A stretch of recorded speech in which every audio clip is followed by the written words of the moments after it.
मैंने तेरे लिए सपने चुने, सपने सुरीले सपने। ला ला ला ला। हेलो बच्चा पारी, दिस इज अर्चना राठी। कैसे हैं मेरे सारे प्यारे प्यारे से जम्बूरे? Good morning all of you बेटा, गुड मॉर्निंग बेटा, राधे राधे। मैं कश्मीर क्यों नहीं आई बेटा? कुछ रीजन थे, मेरी तबीयत थोड़ी ठीक नहीं लग रही थी, इसलिए मैं कश्मीर नहीं आई। अगली बार जरूर कश्मीर आऊंगी। गुड मॉर्निंग बेटा, good morning, good morning, good morning. तो कैसे हैं सारे बच्चे प्यारे प्यारे से? क्या जील बना हुआ है, एनर्जी बनी हुई है? गुड मॉर्निंग बेटा, गुड मॉर्निंग, गुड मॉर्निंग। मैं अच्छी हूं, आप लोग बताओ कैसे हो? आप लोग कैसे हो बेटा? Happy morning, happy morning. तो चलिए फिर स्टार्ट करते हैं आज का लेक्चर। कंधे सीधे, रीढ़ की हड्डी में जान, आंखों में चमक, चेहरे पे स्माइल, और स्टार्ट करते हैं आज का बॉटनी लेक्चर। लेकिन स्टार्ट करने से पहले थोड़ा सा ज्ञान देना जरूरी है, क्योंकि वो जीवन में बहुत ही इंपॉर्टेंट है। तो बस एक चीज ध्यान रखनी है पूरे साल, और वो है कंसिस्टेंसी। तुम रोज सुबह उठोगे, तुम्हारी जान कटेगी, तुम्हें मौत आएगी, एक ही जैसा रूटीन, एक ही जैसा रूटीन। पढ़ो, लेक्चर अटेंड करो, क्वेश्चन सॉल्व करो, सो जाओ, फिर उठो, फिर पढ़ो, लेक्चर अटेंड करो, क्वेश्चन करो, फिर सो जाओ। तो ये आसान नहीं है। और मैं ये बता दूं कि जिंदगी हमेशा ऐसे ही रहेगी। जब पढ़ाई खत्म हो जाएगी, फिर नौकरी करोगे, फिर एमबीबीएस कॉलेज में जाओगे, एमबीबीएस कॉलेज में भी यही सेम रूटीन रहेगा, फिर नौकरी करोगे तब सेम रूटीन रहेगा, गृहस्थ जीवन आ जाएगा तो भी यही सेम रूटीन उठेगा बनेगा। उठोगे, बच्चे तैयार करोगे, स्कूल भेजोगे, फिर काम पे जाओगे। So life is monotonous.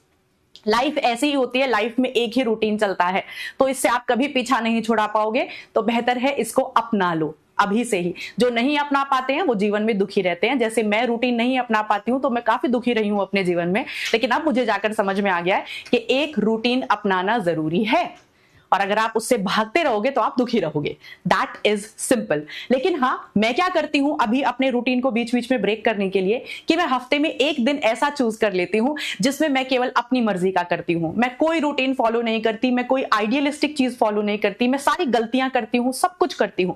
जैसे संडे का दिन, संडे का दिन मेरा जब मन आता है मैं तब उठती हूं, जो मन आता है मैं खाती हूं, जो मन आता है मैं करती हूं, मूवी देखती हूं, कुछ नहीं करती, अपने आप को बुरा फील नहीं कराती, बहुत मजा आता है।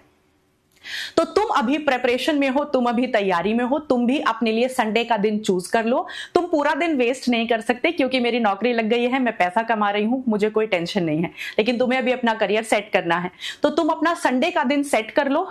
आधे दिन मेहनत करो और बाकी का आधा दिन अपने लिए छोड़ दो। तुम्हें उस आधे दिन में रूटीन ब्रेक करना है, ताकि अगले हफ्ते तुम्हें फिर से मोटिवेशन मिले वही बोरिंग सा रूटीन फिर से दोहराने का। तो अपने लिए एक दिन संडे चूज कर लो, and half of the Sunday is yours. उसमें जो करना है करो, मस्ती कूटो, घूमने जाना है घूमने जाओ, दोस्तों से बात करो, रिश्तेदारों से बात करो, जो तुम्हारे करीबी हैं उनसे बात करो, अपना रूटीन ब्रेक करो। और फिर अगले हफ्ते के लिए अपनी रीढ़ की हड्डी मजबूत करके फिर से उसी रूटीन में चलने के लिए तैयार हो जाओ। बेटा, रूटीन जरूरी है। अगर आप कंसिस्टेंसी नहीं दिखाओगे तो जीवन में सफलता नहीं मिलती है। हर रोज सुबह उठ के आपको वही चीज दोहरानी पड़ेगी। कई बार आपको बोरिंग लगेगा, आपको नहीं अच्छा लगेगा, पर आपको करना पड़ेगा। एक ही चीज को जब आप बार बार बिना रुके, बिना थके, बिना बोर हुए दोहराते रहते हो, उसी इंसान को सफलता मिलती है। जैसे हम एक्सरसाइज करते हैं, अगर हम 2 दिन करके 4 दिन छोड़ दें, 2 दिन खूब 2 घंटे एक्सरसाइज करी, 4 दिन नहीं करी, उसका कोई फल नहीं मिलता। लेकिन अगर आप 20 मिनट 15 मिनट रोज कंसिस्टेंटली एक्सरसाइज कर रहे हो तो आपके शरीर पे उसका फर्क दिखाई देता है। बिल्कुल इसी तरह अगर आप रोज थोड़ी थोड़ी पढ़ाई डेली कर रहे हो, ईमानदारी से कंसिस्टेंटली कर रहे हो, उसका फर्क आपको दिखाई देगा अपने मार्क्स में और अपने रिजल्ट में। तो मैं जानती हूं, मैंने भी प्रिपरेशन करी है और बोरिंग हो जाता है। ऐसा लगता है यार रोज वही करना है, यार नहीं करना, हम बोर हो रहे हैं, हमारे सारे दोस्त, बाकी के दोस्त है इतनी मस्ती काट रहे हैं, इधर जा रहे हैं उधर जा रहे हैं। जो ये नहीं करेगा बेटा वो पछताएगा जीवन में। हम तो अभी भी कर रहे हैं। सोचो हमारे लिए भी बोरिंग होता है, हम रोज सुबह उठते हैं, वही सेम रूटीन, पढ़ाना, फिर नोट्स भेजने, हम भी बोर होते हैं। लेकिन हम इसे अपना चुके हैं, क्योंकि भैया नहीं करेंगे अपना काम तो पैसा कैसे आएगा। आप भी ऐसे ही सोचो, नहीं करोगे अपना काम हर रोज सुबह उठकर, नहीं मेहनत से पढ़ाई करोगे तो जीवन में कैसे सफल होगे। और जो सफल नहीं होता है जीवन इसको जीने नहीं देता है। ध्यान रखना, जो इंसान असफल होता है, मेहनत नहीं करता, जीवन उसे जीने नहीं देता। आसपास के लोगों को तो छोड़ो, आपको जीवन ही जीने नहीं देगा। तो सारे बच्चे जो भी आज का लेक्चर देख रहे हैं, आपको अपना रूटीन मेंटेन करना होगा, रोज करना होगा। संडे का दिन चूज कर लीजिए, मोनोटोनी ब्रेक करिए और फिर से अगले हफ्ते के लिए तैयार हो जाइए। ये करना पड़ेगा, पूरे साल करना पड़ेगा, हर रोज करना पड़ेगा। बीच में जी चुराया, बैकलॉग किया, लेक्चर्स छोड़े तो फिर अगर सफलता नहीं मिलेगी, पिक्चर में एंजाइटी और डिप्रेशन आएगा, फिर मुझे मत बोलना कि मैम ने समझाया नहीं था। ओके, क्लियर है? चलिए तो स्टार्ट करते हैं आज का लेक्चर। सारे बच्चे अपनी बॉटनी कॉपी अपने सामने रख लीजिए, एनसीईआरटी बुक अपने सामने रख लीजिए। पिछली क्लास में हमने प्रोकैरियोटिक सेल को पूरा खत्म कर दिया था। आज हम स्टार्ट करेंगे यूकैरियोटिक सेल। लेकिन यूकैरियोटिक सेल से स्टार्ट करने से पहले मैं 2 क्वेश्चन कराऊंगी जो ये तय करेंगे कि तुमने रिविजन किया है या नहीं। तो चलिए फिर आ जाइए, पोल के साथ शुरू करते हैं आज के लेक्चर को। ये वाला क्वेश्चन कराइए फटाफट से। ये मैं पढ़ा चुकी हूं और आपको बहुत ध्यान से हर एक स्टेटमेंट को पढ़ना है और जवाब देना है कि कौन सी स्टेटमेंट इनमें से गलत है। आपको ऑड वन आउट चूज करना है। चलिए फटाफट ऑड वन आउट चूज करिए, जल्दी से बताइए।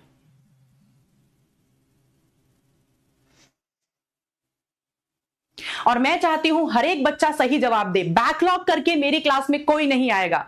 लेक्चर से पहले पिछले सारे लेक्चर आपके कंप्लीट होने चाहिए, चाहे 2x स्पीड पे लगा के देखो, चाहे जल्दी जल्दी देखो, बट आप पुराने लेक्चर्स को रिवाइज करके ही मेरे लेक्चर में आएंगे। तो जो बच्चे पिछले लेक्चर अटेंड कर चुके हैं वही इस सवाल को कर पाएंगे। चलिए देखते हैं, आ जाइए। हमें ऑड वन आउट बताना है, गलत बताना है।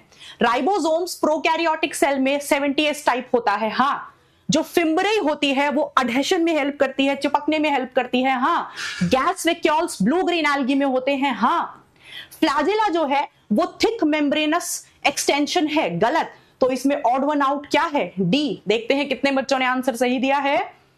68% बच्चों ने आंसर सही दिया है। जो बाकी के बच्चे आंसर सही नहीं दे पाए, बेटा उनको करेक्शन की जरूरत है। सबसे तेज हमारा आंसर दिया है वेदांश ने, वंशिका, ओंजनिया, ये मेरे से नाम नहीं बोला जा रहा, ओंजेनिया, पायल, विशाल, दीपांशु, बड़ा जटिल नाम है भाई। तो फ्लैजिला जो है वो थिक नहीं थिन होता है और वो मेम्ब्रेन से नहीं बनता, वो सेल वॉल एक्सटेंशन है। ये ध्यान रखिएगा। फ्लैजिला के बारे में याद है, फ्लैजिला पतला होता है, मोटा नहीं, फिलामेंट शेप का होता है और वो सेल वॉल से अराइज होता है, वो प्लाज्मा मेम्ब्रेन की एक्सटेंशन नहीं होता है। तो ये गलत हो गया। चलिए नेक्स्ट क्वेश्चन आपकी स्क्रीन पर आ रहा है, ये फटाफट से जवाब दीजिए, जो ये तय करेगा कि आपने बैकलॉग किया है या नहीं किया। जवाब दीजिए। आपके सामने 4 स्टेटमेंट लिखी हैं, आपको ये बताना है इनमें से कितनी स्टेटमेंट करेक्ट हैं। जो बच्चे पहले सारे लेक्चर अटेंड कर चुके हैं वही इस सवाल को कर पाएंगे। बैकलॉग नहीं करना है, हर क्लास में दोहराती हूं, हाथ जोड़ के रिक्वेस्ट कर चुकी हूं, बैकलॉग नहीं करना है, कोई भी लेक्चर मिस नहीं करना है। रात में 1-1.5 घंटा एक्स्ट्रा जाग कर 2x स्पीड पर लगाकर देख लो, लेकिन पुराने लेक्चर्स छोड़ने नहीं हैं। अगर अभी से ये आदत बना लोगे तो पूरे साल ये आदत बनती चली जाएगी, फिर एंजाइटी होगी, डिप्रेशन होगा, फिर मुझे मत कहना। चलिए आ जाइए देखते हैं। Single ribosome attaches with mRNA in prokaryotes. Prokaryote में एमआरएनए से केवल एक ही राइबोसोम अटैच होता है, जब उसके ऊपर प्रोटीन बनता है उसके ऊपर ट्रांसलेशन होता है। गलत। हम जानते हैं जब प्रोकैरियोट्स में एमआरएनए के ऊपर प्रोटीन बनता है यानी कि ट्रांसलेशन होता है, तो उस दौरान उससे बहुत सारे राइबोसोम आकर अटैच होते हैं, जिसको हम पॉलीसोम और पॉलीराइबोसोम कहते हैं। ये कल की क्लास में ही मैंने आपको पढ़ाया है। नंबर और अरेंजमेंट ऑफ फ्लैजिला बैक्टीरिया में अलग अलग होता है। बिल्कुल सही बात है, आपको याद होगा मैंने बताया था, किसी बैक्टीरिया में 1 होता है फ्लैजिला, किसी में 2 होते हैं, किसी में अगर 2 होते हैं तो एक ही साइड होते हैं, किसी में अलग अलग साइड होते हैं। तो कितने फ्लैजिला होंगे, उनका अरेंजमेंट कैसा होगा, ये सारे बैक्टीरिया में अलग अलग होता है। बैक्टीरियल सेल वॉल सेल्यूलोज की बनी होती है। गलत। बैक्टीरियल सेल वॉल पॉलीसेक्राइड्स और अमाइनो एसिड्स यानी कि पेप्टाइडोग्लाइकैन की बनी होती है। Flagella is present in cyanobacteria. गलत। आपको याद होगा मैंने 3 एग्जाम्पल अभी तक इस चैप्टर में पढ़ाए हैं। माइकोप्लाज्मा, उसमें फ्लैजिला कंप्लीटली एब्सेंट होता है। साइनोबैक्टीरिया, जितने भी साइनोबैक्टीरिया हैं, नॉस्टॉक, एनाबिना, ऑसिलेटोरिया, किसी भी साइनोबैक्टीरिया के पास फ्लैजिला नहीं होता है। और तीसरा एग्जांपल मैंने बताया था कोकस बैक्टीरिया, जिसकी स्फेरिकल शेप होती है, जैसे स्ट्रेप्टोकोकस, जैसे स्टेफाइलोकोकस। इन बैक्टीरिया के पास कभी भी फ्लैजिला नहीं होता है। मेरे साथ साथ तीनों एग्जांपल याद कर लो, माइकोप्लाज्मा, कोकस बैक्टीरिया और cyanobacteria, they all are non motile, they do not have flagella. तो चलिए हमें करेक्ट स्टेटमेंट देखनी है, तो करेक्ट स्टेटमेंट केवल एक ही है। देखते हैं कितने बच्चों ने आंसर सही दिया है। केवल 30% बच्चों ने आंसर सही दिया है।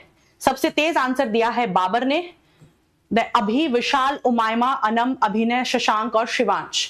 चलिए तो समझ जाइए, ये क्वेश्चन मुश्किल नहीं था, ये क्वेश्चन ट्रिकी था, और इसमें से ऐसा कुछ भी नहीं है जो मैंने आपको क्लास में नहीं बताया और नहीं पढ़ाया। एक एक चीज मैंने क्लास में आपको बताई है। फिर भी अगर केवल 38% बच्चा आंसर सही दे रहा है तो ये आईना है कि आप अभी भी, आपका कॉन्सेप्ट पे पकड़ नहीं है। आप ये नहीं समझ पा रहे हो कि हमें अपनी नॉलेज को कैसे अप्लाई करना है। मैं फिर से समझा देती हूं बेटा, नीट सिर्फ कॉपी भरने से, नोट्स बनाने से, लेक्चर सुनने से क्लियर नहीं होगा। जब तक आप क्वेश्चंस को पढ़ना, समझना, आंसर लगाना, सिली मिस्टेक करना नहीं छोड़ोगे, जो आपके पास नॉलेज है उसे अप्लाई करना नहीं सीखोगे, तब तक नीट क्लियर नहीं होगा। क्लियर है? चलिए आगे चलते हैं, स्टार्ट करते हैं विद यूकैरियोटिक सेल। अभी तक हमने बैक्टीरियल सेल पढ़ा। बैक्टीरियल सेल में मैंने आपको बताया उसके पास कुछ खास होता नहीं है। उसके पास glycocalyx, cell wall, plasma membrane, cytoplasm होता है, राइबोसोम होता है, केवल एक ही सेल ऑर्गेनेली होती है, डबल स्ट्रैंडेड सर्कुलर डीएनए होता है, राइबोसोम्स होते हैं, दैट्स इट, इंक्लूजन बॉडीज होती हैं, और कुछ खास बैक्टीरियल सेल के पास होता नहीं है। लेकिन जब हम यूकैरियोटिक सेल की बात करते हैं, सारे बच्चे अपनी कॉपी बाहर निकाल लेंगे, बॉटनी कॉपी, और बोल बोलकर नोट्स बनाएंगे मेरे साथ साथ, बोल बोलकर। यूकैरियोटिक सेल एडवांस्ड सेल है, उसके पास बहुत कुछ होता है। हम सेल वॉल भी पढ़ेंगे जब मैं यूकैरियोटिक सेल की बात करूंगी। हम प्लाज्मा मेम्ब्रेन के बारे में पढ़ेंगे डिटेल में, उसका स्ट्रक्चर कैसा होता है। फिर हम पढ़ेंगे मेम्ब्रेन बाउंड सेल ऑर्गेनेलीज के बारे में, ऐसी सेल ऑर्गेनेलीज जिनके चारों तरफ अपनी खुद की मेम्ब्रेन होती है। ऐसी सेल ऑर्गेनेली बैक्टीरियल सेल में थी ही नहीं। मेम्ब्रेन बाउंड सेल ऑर्गेनेलीज के बारे में हम पढ़ेंगे, जिसमें खूब सारा हम पढ़ेंगे एंडोप्लाज्मिक रेटिकुलम के बारे में, हम पढ़ेंगे गोल्जी बॉडी के बारे में, हम पढ़ेंगे लाइसोसोम क्या होते हैं, हम पढ़ेंगे वैक्यूल क्या होता है, हम पढ़ेंगे माइटोकॉन्ड्रिया क्या होता है, हम पढ़ेंगे प्लास्टिड्स क्या होते हैं, हम पढ़ेंगे आपकी माइक्रो बॉडीज क्या होती हैं। फिर उसके बाद हम पढ़ेंगे non membrane bound cell organelle के बारे में।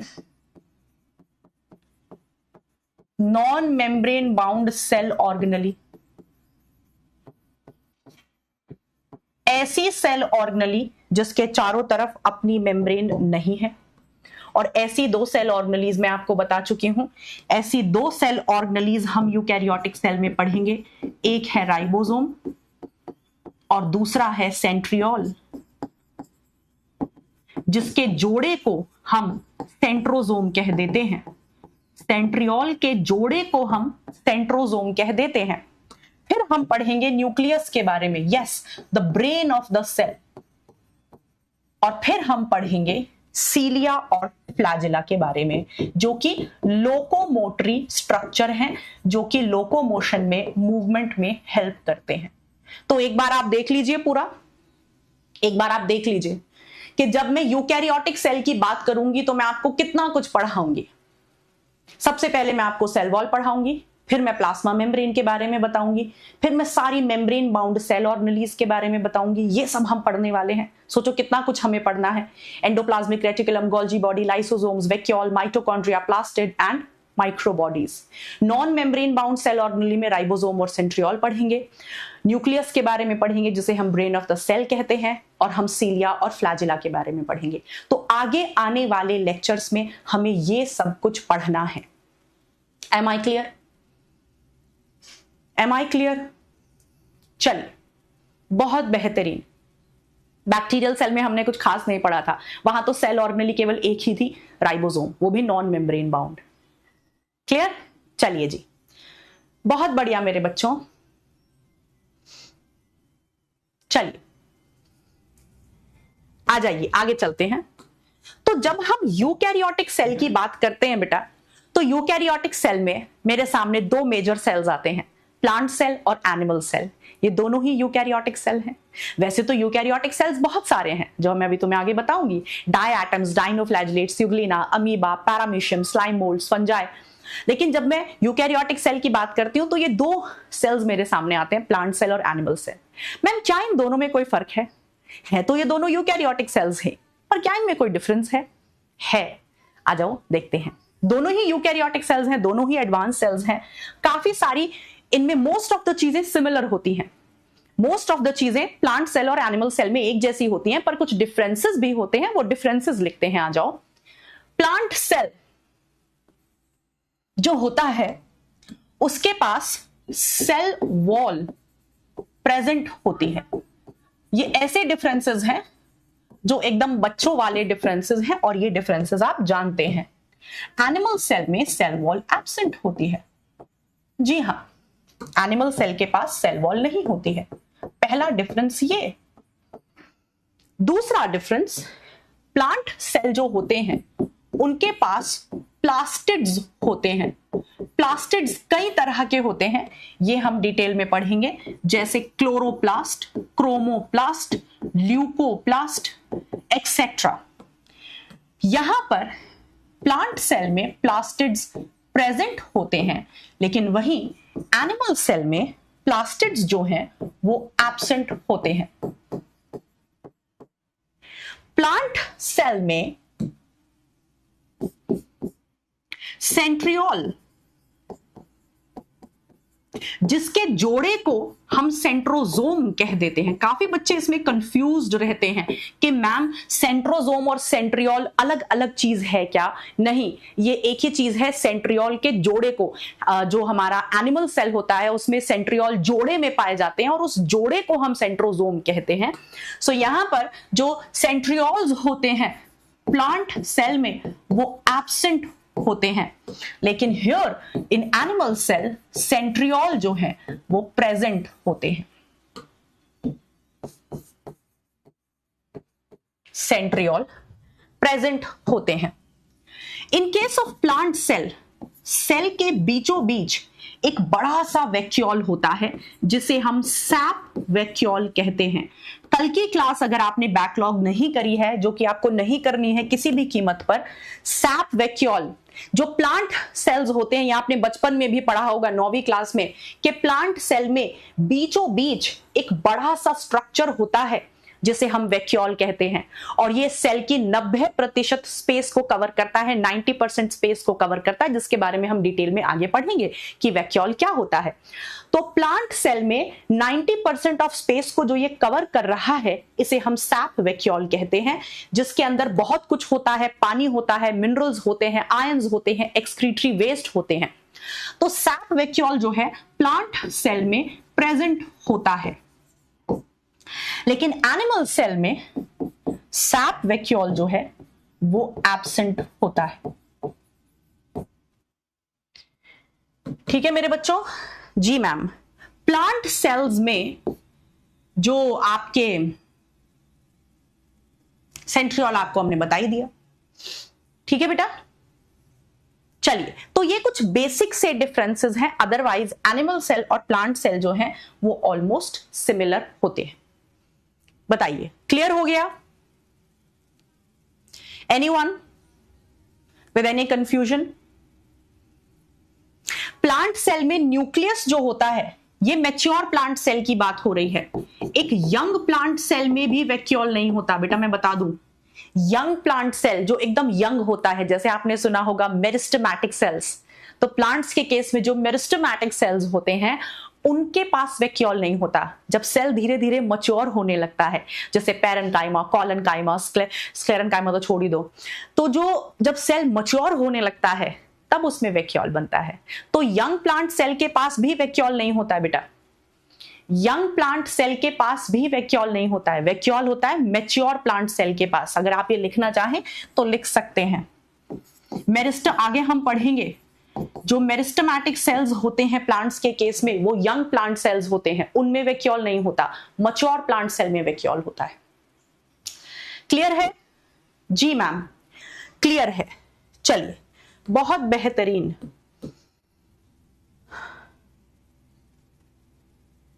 आगे चलते हैं। तो यहां पे पहले हम डिफरेंस देख लेते हैं। एनसीईआरटी में डायग्राम दे रखा है, हम एनसीईआरटी के सारे डायग्राम्स को साथ साथ देखते हुए चलेंगे। हाँ जी, आ जाइए बेटा, देखिए यहां पे आपको दिखाई दे रहा है, आप प्रिडिक्ट करिए। चलिए बताइए कौन से वाला प्लांट सेल है इसमें और कौन से वाला एनिमल सेल है। मैं आपको बता देती हूं, this is A and this is B. बताइए चैट बॉक्स में आपको इनमें से कौन सा प्लांट सेल और कौन सा एनिमल सेल दिखाई दे रहा है। मैं थोड़ा सा यहाँ पे ब्राइटनेस कम कर देती हूं। आप यहां देख पा रहे हैं इस वाले डायग्राम में आपको क्या दिखाई दे रहा है। आपको एक चीज पकड़नी है और वो एक चीज है क्लोरोप्लास्ट। आपको यहां दिखाई दे रहा है क्लोरोप्लास्ट। तो अगर यहां क्लोरोप्लास्ट प्रेजेंट है तो obviously this is the plant cell. यहां पे आपको एक चीज पकड़नी है और वो मुझे यहां दिखाई दे रहा है सेंट्रियोल। अगर सेंट्रियोल है so obviously this is animal cell. तो आप देखिए एनिमल सेल और प्लांट सेल काफी हद तक एक जैसे दिखाई दे रहे हैं, बस कुछ डिफरेंस है। यहां क्लोरोप्लास्ट है, यहां नहीं है। यहां एनिमल सेल के पास सेंट्रियोल है, प्लांट सेल के पास सेंट्रियोल नहीं है। दूसरा डिफरेंस ध्यान से देखना, यहां पे आपको ये एक बड़ा सा स्ट्रक्चर नजर आ रहा है, ये वाला, और ये जो बड़ा सा स्ट्रक्चर यहां पर है इसको हम बोलते हैं वैक्यूल, सैप वैक्यूल, जो कि मैच्योर प्लांट सेल में देखने को मिलता है। पर आप यहां देखिए एनिमल सेल में आपको इस तरह का कोई भी वैक्यूल नजर नहीं आ रहा है। और कोई डिफरेंस मैम आपको दिखाई दे रहा है? और मुझे ऑलमोस्ट सब कुछ एक जैसा सा ही नजर आ रहा है। इसके पास भी एंडोप्लाज्मिक रेटिकुलम है, इसके पास भी है, राइट। लाइसोसोम्स दोनों जगह होते हैं, सब कुछ ऑलमोस्ट एक जैसा सा है। बस एक आध डिफरेंसेस और हैं। यहां पे प्लास्मोडेस्मेटा है, यहां पे हम इनको गैप जंक्शंस कह देते हैं। प्लास्मोडेस्मेटा और गैप जंक्शन का काम क्या होता है? दो सेल्स को जोड़ना। तो एनिमल सेल में दो सेल्स को जोड़ने का काम गैप जंक्शन करते हैं, प्लांट सेल में दो सेल को जोड़ने का काम प्लास्मोडेस्मेटा करते हैं। ऑलमोस्ट सिमिलर स्ट्रक्चर्स हैं, तो ये कोई बहुत बड़ा डिफरेंस नहीं है। बाकी सारी चीजें ऑलमोस्ट क्या है? सिमिलर है। पेरोक्सिसोम यहां भी है, देखिए पेरोक्सिसोम वहां भी है। तो बाकी सारी लेबलिंग ऑलमोस्ट सिमिलर है, बस जिस लेबलिंग में डिफरेंस है वो मैंने आपको बता दिया। सेल वॉल आपको यहां दिखाई दे रही है, देखिए यहां सेल वॉल आपको दिखाई दे रही है यहां पर, लेकिन यहां आपको सेल वॉल दिखाई नहीं दे रही है। यहां पे आपको छोटे छोटे स्ट्रक्चर्स विलय दिखाई दे रहे हैं जो कि प्लाज्मा मेम्ब्रेन से बनते हैं। यहां पर विलय दिखाई नहीं दे रहे हैं। विलय क्या करते हैं? सेल के सरफेस एरिया को बढ़ा देते हैं। क्लियर है बेटा? जी हां, वेरी नाइस। आपको एक चीज यहां और दिखाई दे रही है, दैट इज मिडिल लैमेला। एक और चीज यहां दिखाई दे रही है, मिडिल लैमेला। यहां पर मिडिल लैमेला है और यहां पर मिडिल लैमेला नहीं है, क्योंकि मिडिल लैमेला जो है वो सेल वॉल से ही बनता है। जिस दौरान सेल वॉल बन रही होती है उसी दौरान मिडिल लैमेला बनता है। क्लियर है मेरे बच्चों? तो दोनों लेबलिंग में आपको डिफरेंस समझ में आ गया। ये डायग्राम एज इट इज आ सकता है और आपसे पूछ सकता है कौन सा एनिमल सेल है, कौन सा प्लांट सेल है। तो प्लांट सेल की पहचान आपको हो गई है, इसके पास सेल वॉल है, इसके पास क्लोरोप्लास्ट है, इसके पास वैक्यूल है। इसके पास सेल वॉल नहीं है, क्लोरोप्लास्ट नहीं है, वैक्यूल नहीं है। यहां सेंट्रियोल है, यहां सेंट्रियोल नहीं है। यहां मिडिल लैमेला है और यहां मिडिल लैमेला नहीं है। एम आई क्लियर बेटा? क्लियर है मेरे बच्चों? मेरे क्यूट से प्यारे से बच्चों क्लियर है? चलिए, एक बच्चा पूछ रहा है मैम प्लीज मैं आई गो टू वॉशरूम। चले जाओ, जल्दी आना। लेकिन चलिए, बहुत बेहतरीन मेरे बच्चों, बहुत बेहतरीन मेरे प्यारे प्यारे से क्यूट क्यूट से बच्चों, आगे चलते हैं। एनसीईआरटी में यूकैरियोटिक सेल के बारे में लिखा है, इसको खत्म करते हैं पढ़ के एक साथ फटाफट से, फिर हम आगे बढ़ेंगे विद सेल वॉल। आ जाइए, तो सारे बच्चे अपनी एनसीईआरटी बुक खोल लीजिए। अपनी एनसीईआरटी बुक को मेरे साथ साथ पढ़ना सीखना है। उसकी कौन सी लाइन से खेला खेला जा सकता है ये मेरे साथ सीखना है, कैसे ट्रिकी क्वेश्चन बन सकते हैं ये मेरे साथ सीखना है। तो सारे बच्चे अपनी एनसीईआरटी बुक खोलेंगे फटाफट से। यूकैरियोट्स में कौन कौन आते हैं? यूकैरियोट्स में आते हैं सारे प्रोटिस्ट्स, प्लांट्स, एनिमल्स और फंजाई। जो बच्चे एनसीईआरटी में मेरे साथ साथ नोट्स बनाना चाहते हैं वो साथ साथ अपनी एनसीईआरटी में मेरे साथ साथ नोट्स बना सकते हैं। प्रोटिस्ट की जब हम बात करते हैं तो प्रोटिस्टा में कौन कौन आते हैं? Diatoms, dinoflagellates. Biological classification वाले चैप्टर में हम किंगडम प्रोटिस्टा को डिटेल में पढ़ेंगे। Diatoms, dinoflagellates, euglena, amoeba, paramecium, ये सब कौन से किंगडम के मेंबर हैं? Kingdom protista. और ये सारे यूनिसेल्युलर ऑर्गेनिज्म होते हैं, right? Diatoms, dinoflagellates, slime moulds, amoeba, paramecium, ये सारे यूनिसेल्युलर ऑर्गेनिजम्स हैं और ये प्रोटिस्ट्स हैं, किंगडम प्रोटिस्टा के मेंबर हैं और ये सारे यूकैरियोट्स हैं। एक चीज तो मैंने तुम्हें याद करा दी है कि धरती पर प्रोकैरियोट केवल और केवल बैक्टीरिया होता है।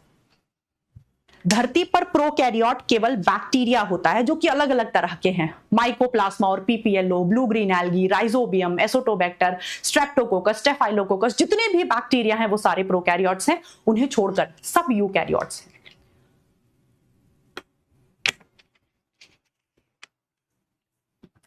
एक बच्चा कह रहा है मैम यहाँ पे क्या प्लाज्मोडियम भी आ जाएगा? बिल्कुल आ जाएगा बेटा, आप लिखना चाहते हैं तो लिख सकते हैं, यहां प्लाज्मोडियम भी आ जाएगा जो मलेरिया की बीमारी करता है।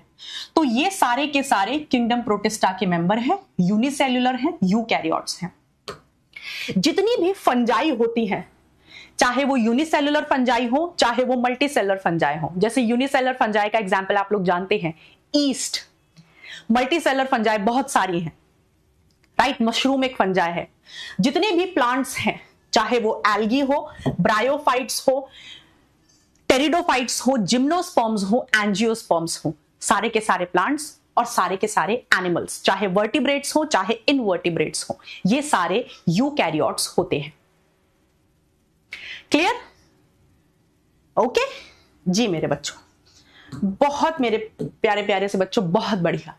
इन eukaryotic cell there is an extensive, देखो कितना प्यारा पॉइंट है, यहां ध्यान देना बेटा, कितना प्यारा पॉइंट है।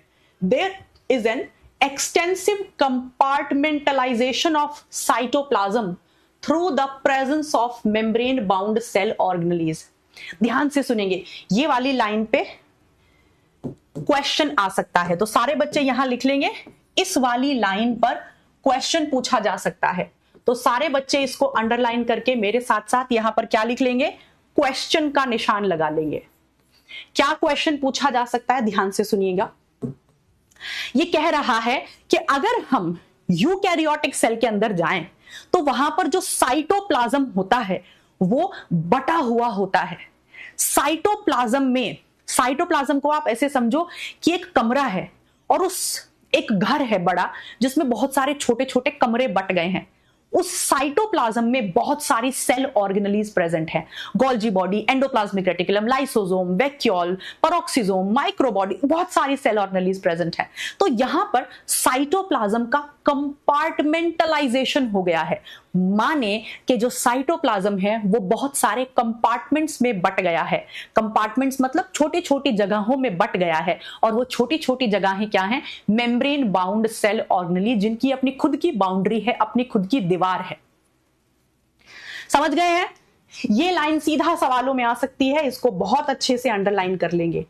Extensive compartmentalisation of cytoplasm, cytoplasm का कंपार्टमेंट्स में उसको जो है तोड़ दिया गया है, और वो कंपार्टमेंट्स क्या है? मेम्ब्रेन बाउंड सेल ऑर्गेनेलीज, जैसे Golgi body, mitochondria, chloroplast.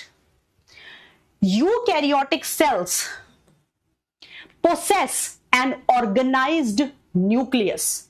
Eukaryotic cell के पास एक प्रॉपर न्यूक्लियस होगा। कल की क्लास में पढ़ाया था, बैक्टीरिया के पास एक प्रॉपर न्यूक्लियस नहीं होता है। Nuclear membrane, nucleoplasm, nucleolus bacteria में एब्सेंट है, पर यहां पर प्रॉपर न्यूक्लियर एनवलप होता है। न्यूक्लियर एनवलप मतलब प्रॉपर न्यूक्लियर मेम्ब्रेन होती है, न्यूक्लियोप्लाज्म होता है और न्यूक्लियोलस होता है, यानी कि एक वेल डिफाइंड न्यूक्लियस प्रेजेंट होता है। इन एडिशन, इसके अलावा जो यूकैरियोटिक सेल्स होते हैं उनके पास कॉम्प्लेक्स लोकोमोटरी और साइटोस्केलेटल स्ट्रक्चर्स होते हैं। कॉम्प्लेक्स लोकोमोटरी का मतलब क्या है? जटिल लोकोमोटरी ऑर्गन्स।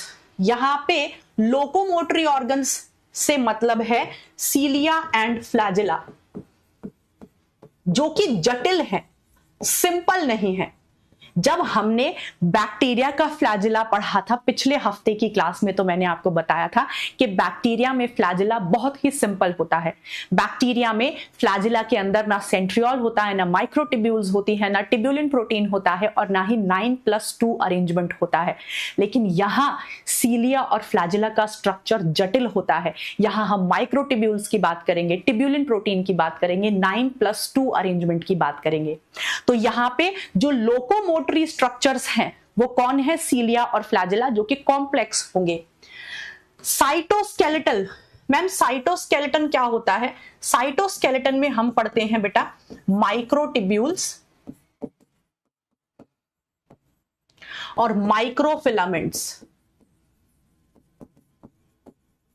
और इंटरमीडिएट फिलामेंट्स और इंटरमीडिएट फिलामेंट्स। जो साइटोप्लाज्म होता है, साइटोप्लाज्म में बहुत सारे छोटे छोटे प्रोटीन के धागे पड़े रहते हैं। ध्यान से सुनिएगा, साइटोप्लाज्म के अंदर बहुत सारे छोटे छोटे प्रोटीन के धागे पड़े रहते हैं और उन प्रोटीन के धागों को हम साइटोस्केलेटन कहते हैं। और उस साइटोस्केलेटन में हम माइक्रोट्यूब्यूल्स पढ़ेंगे, माइक्रोफिलामेंट्स पढ़ेंगे और इंटरमीडिएट फिलामेंट्स पढ़ेंगे। ये सब साइटोस्केलेटल स्ट्रक्चर्स हैं जिनको हम आगे डिटेल में पढ़ेंगे। All eukaryotic cells are not identical. सारे यूकैरियोटिक सेल एक जैसे नहीं होते, सब अलग अलग होते हैं। फंजाई का सेल एकदम डिफरेंट होता है प्लांट और एनिमल सेल से। एनिमल सेल डिफरेंट है, प्लांट सेल डिफरेंट है, तो सारे यूकैरियोटिक सेल डिफरेंट है, अलग अलग हैं, एक जैसे नहीं है। तो ये लाइन के साथ खेला खेला जा सकता है। यहां पर लिख लेना क्वेश्चन और ब्रैकेट में लिख लेना खेला। इस वाली लाइन के साथ खेला खेल सकता है। वो बोलेगा सारे यूकैरियोटिक सेल्स आर आइडेंटिकल, मतलब सारे यूकैरियोटिक सेल एक जैसे होते हैं। तो आप क्या कहोगे? पागल समझाए, सारे यूकैरियोटिक सेल एक जैसे नहीं होते हैं। ये किस तरह के क्वेश्चंस में आता है? जहां पे 4 से 5 स्टेटमेंट दी होती हैं और आपसे पूछेगा इनमें से कितनी सही है कितनी गलत है। बच्चा जल्दीबाजी में सिली मिस्टेक करता है इस तरह के क्वेश्चंस में। जब वहां लिखा होगा कि सारे यूकैरियोटिक सेल एक जैसे होते हैं तो उछलकर आप कहोगे हां सारे यूकैरियोटिक सेल एक जैसे होते हैं, पर वो गलत होगा। फिर ये कह रहा है आगे कि प्लांट सेल और एनिमल सेल जो होते हैं वो आपस में अलग होते हैं, डिफरेंट होते हैं। As the former possess cell wall. Former का मतलब क्या होता है बेटा? अंग्रेजी पढ़ना सीख लो, क्योंकि मेडिकल कॉलेज में जाके आपको हिंदी की किताबें नहीं मिलेंगी, आपको सारी अंग्रेजी की किताबें मिलेंगी, फॉरेन राइटर्स की किताबें मिलेंगी। तो चाहे बंगाल मीडियम का बच्चा हो, उड़ीसा मीडियम का हो, हिंदी मीडियम का हो, यूपी बोर्ड का हो, इंग्लिश मीडियम का हो, सबको इंग्लिश सीखनी पड़ेगी। एमबीबीएस कॉलेज में इंग्लिश में ही पढ़ना पड़ेगा। तो देखो क्या कह रहा है, plant and animal cell are different, वो अलग होते हैं। एज द फॉर्मर, फॉर्मर का मतलब क्या है? पहले वाला। फॉर्मर का मतलब है पहले वाला। प्लांट और एनिमल सेल में से जो पहले आया, पहले किसकी बात हो रही है? प्लांट की। तो वो कह रहा है एज द फॉर्मर, फॉर्मर मतलब प्लांट सेल। प्लांट सेल और एनिमल सेल अलग अलग होते हैं क्योंकि जो प्लांट सेल है उसके पास सेल वॉल होती है, प्लास्टिड होता है और एक बड़ा सा सेंटर पर प्रेजेंट वैक्यूल होता है, जो कि एनिमल सेल में एब्सेंट है। ऑन द अदर हैंड, दूसरे हाथ पर एनिमल सेल्स के पास सेंट्रियोल होता है, जो कि प्लांट सेल्स में एब्सेंट होता है। चलिए, उम्मीद है कि आपको इस पैराग्राफ की हर एक लाइन समझ में आ गई है। इंग्लिश भी हमें समझना सीखना है, क्वेश्चंस भी हमें पढ़ने सीखने हैं, और एनसीईआरटी की कौन सी लाइन से खेला खेला जा सकता है, उस पर ट्रिकी क्वेश्चन बन सकता है, ये भी हमें साथ साथ सीखना है। और मैंने आपको कहा था हर एक बच्चा अपनी एक कॉपी बना लेगा जिसमें वो अपने खुद के एनसीईआरटी क्वेश्चंस बनाएगा। अगर ये चीज आप कर लेते हो बेटा, तो आप सिलेक्शन के काफी नजदीक रहोगे, क्योंकि आपको सारी एनसीईआरटी की लाइंस याद रहेंगी।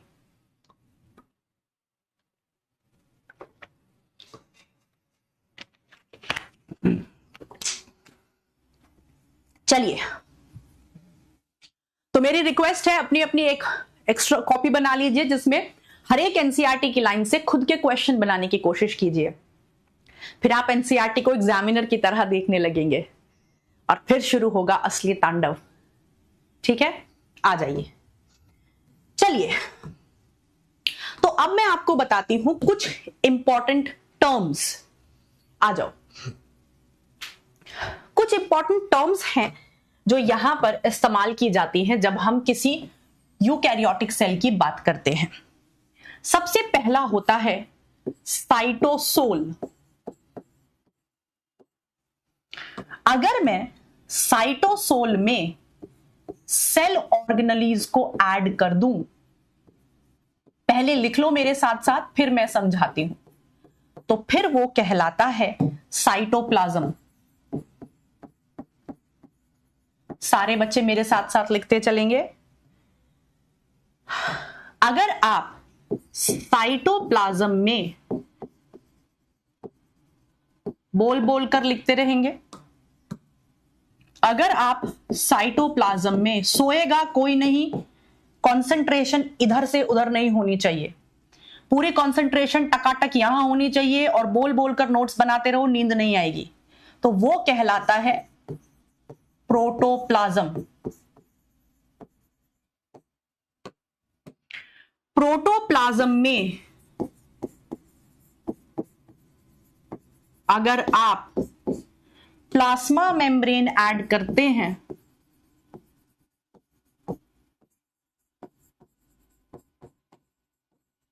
तो वो कहलाता है प्रोटोप्लास्ट।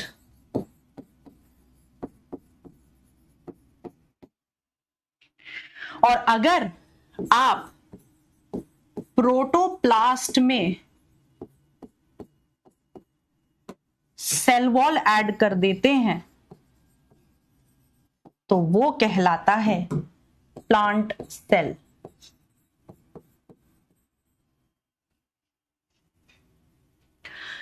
इस पे क्वेश्चन पूछे गए हैं।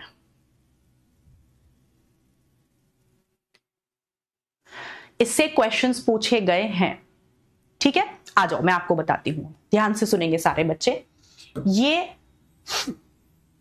सेल है, इस सेल के अंदर जो ये लिक्विड लिक्विड सा पड़ा हुआ है, इसे हम सिंपली साइटोसोल कह देते हैं, साइटोसोल। लेकिन इस लिक्विड लिक्विड के साथ, इस सेमी फ्लूइड लिक्विड के साथ, इसमें जितनी भी सेल ऑर्गेनेलीज प्रेजेंट हैं, एंडोप्लाज्मिक रेटिकुलम, गोल्जी बॉडी, उन सबको जब मैं जोड़ देती हूं इसमें, तो वो कहलाता है साइटोप्लाज्म। तो साइटोप्लाज्म और साइटोसोल में एक बेसिक सा डिफरेंस होता है कि साइटोप्लाज्म केवल लिक्विड लिक्विड सा पार्ट है, सेमी फ्लूइड पार्ट है, लेकिन वो पूरा मैट्रिक्स बन जाता है अगर आप उसमें सारी सेल ऑर्गेनेलीज को ऐड कर देते हो जो कि उसी में प्रेजेंट है, साइटोसोल में ही प्रेजेंट है, तो वो साइटोप्लाज्म कहलाता है। अब ये सारी की सारी सेल ऑर्गेनेलीज और ये लिक्विड लिक्विड पार्ट, इसको मिला के मैं साइटोप्लाज्म कह रही हूं। अगर मैं इसमें न्यूक्लियस को ऐड कर देती हूं तो ये कहलाता है प्रोटोप्लाज्म। अगर मैं इसमें न्यूक्लियस को भी ऐड कर देती हूं तो ये कहलाता है, एक बच्ची पूछ रही है शशि कि मैम प्रोकैरियोटिक सेल में भी तो साइटोप्लाज्म होता है। हाँ बेटा, क्योंकि वहां भी सेल ऑर्गेनेली राइबोसोम है। तो एक बैक्टीरियल सेल में जो लिक्विड लिक्विड पार्ट होता है उसमें जो कुछ भी प्रेजेंट है, उसके राइबोसोम और उसका जो इंक्लूजन बॉडीज हैं, जो आपका और चीजें हैं, उनको जोड़कर हम साइटोप्लाज्म कहते हैं। तो वहां पे भी वो क्या है, तो वहां पर क्या है, वो सेमी फ्लूइड मैट्रिक्स है। ठीक है मेरे बच्चों। फिर अगर इस प्रोटोप्लाज्म में कौन कौन आया, प्रोटोप्लाज्म में लिक्विड लिक्विड पार्ट भी आ गया, सारी सेल ऑर्गेनेलीज भी आ गई और न्यूक्लियस भी आ गया। अगर मैं इसमें प्लाज्मा मेम्ब्रेन को भी जोड़ दूं, इस प्लाज्मा मेम्ब्रेन को जोड़ दूं, तो वो कहलाता है प्रोटोप्लास्ट। और अगर प्रोटोप्लास्ट के चारों तरफ मैं सेल वॉल ले आऊं, तो फिर मैं उसे क्या कहने लगती हूं, फिर मैं उसे कहने लगती हूं प्लांट सेल। क्लियर है बेटा। तो प्रोटोप्लास्ट और प्रोटोप्लाज्म ये शब्द आपको काफी देखने को मिलते हैं। प्रोटोप्लाज्म भी लिविंग होता है, नेचर में जिंदा होता है, और प्रोटोप्लास्ट भी लिविंग होता है, लेकिन एक चीज केवल डेड होती है और वो है सेल वॉल। यानी कि ये सारी चीजें लिविंग होती हैं, cell organelles, nucleus, plasma membrane, these are living in nature, लेकिन जो सेल वॉल होती है that is dead in nature. Clear है मेरे बच्चों, सारे वर्ड्स क्लियर हो गए। साइटोप्लाज्म क्या होता है, प्रोटोप्लाज्म क्या होता है, प्रोटोप्लास्ट क्या होता है, और प्लांट सेल क्या होता है। मैम समझ नहीं आया, प्लीज एक बार रिपीट कर दीजिए। बेटा डीपीपी की अलग से कॉपी बनाने की कोई जरूरत नहीं, क्योंकि डीपीपी पूरे साल आपको पीडीएफ फॉर्म में आपके ऐप पर आपको मिलेंगी। ओके। हाँ मैं क्या कह रही थी बेटा, फिर से बता दूं। देखो सेल के अंदर जो पानी, अगर ऐसे समझो नॉर्मल पानी जो है, अगर आपने एक ग्लास में पानी लिया तो वो साइटोसोल है, लेकिन आपने उसमें चीनी घोल दी तो वो साइटोप्लाज्म बन गया। यानी कि सेल के अंदर जो नॉर्मल पानी सा है वो साइटोसोल है। अगर आपने उसमें सारी सेल ऑर्गेनेलीज को मिला दिया, पूरा एक मैट्रिक्स बन गया, एक सेमी फ्लूइड मैट्रिक्स बन गया जिसमें थोड़े सॉलिड पार्ट्स भी हैं जैसे सेल ऑर्गेनेली, तो उस सेमी फ्लूइड मैट्रिक्स को मैं साइटोप्लाज्म कहती हूं। अगर मैं साइटोप्लाज्म में न्यूक्लियस भी ऐड कर दूं तो मैं उसे प्रोटोप्लाज्म कहती हूं। फिर प्रोटोप्लाज्म में अगर मैं प्लाज्मा मेम्ब्रेन ऐड कर दूं तो मैं उसे प्रोटोप्लास्ट कहती हूं, और अगर इसके चारों तरफ मैं सेल वॉल ले आई तो मैं इसे प्लांट सेल कहती हूं। उम्मीद है सारे बच्चों को क्लियर होगा। अब ये नीट में आया हुआ क्वेश्चन है, नीट में नहीं एआईपीएमटी कहेंगे, पहले नीट नहीं होता था, एआईपीएमटी होता था, सीबीएसई पीएमटी होता था, तो उसमें यह क्वेश्चन आया हुआ था। आप बताइए इसका आंसर क्या होगा। A plant cell without cell wall is called as, बताइए जल्दी से।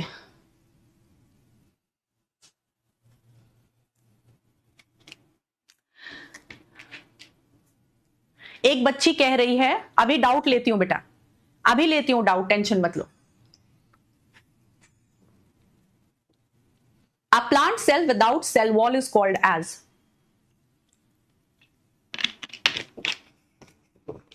बताइए क्या होगा इसका आंसर।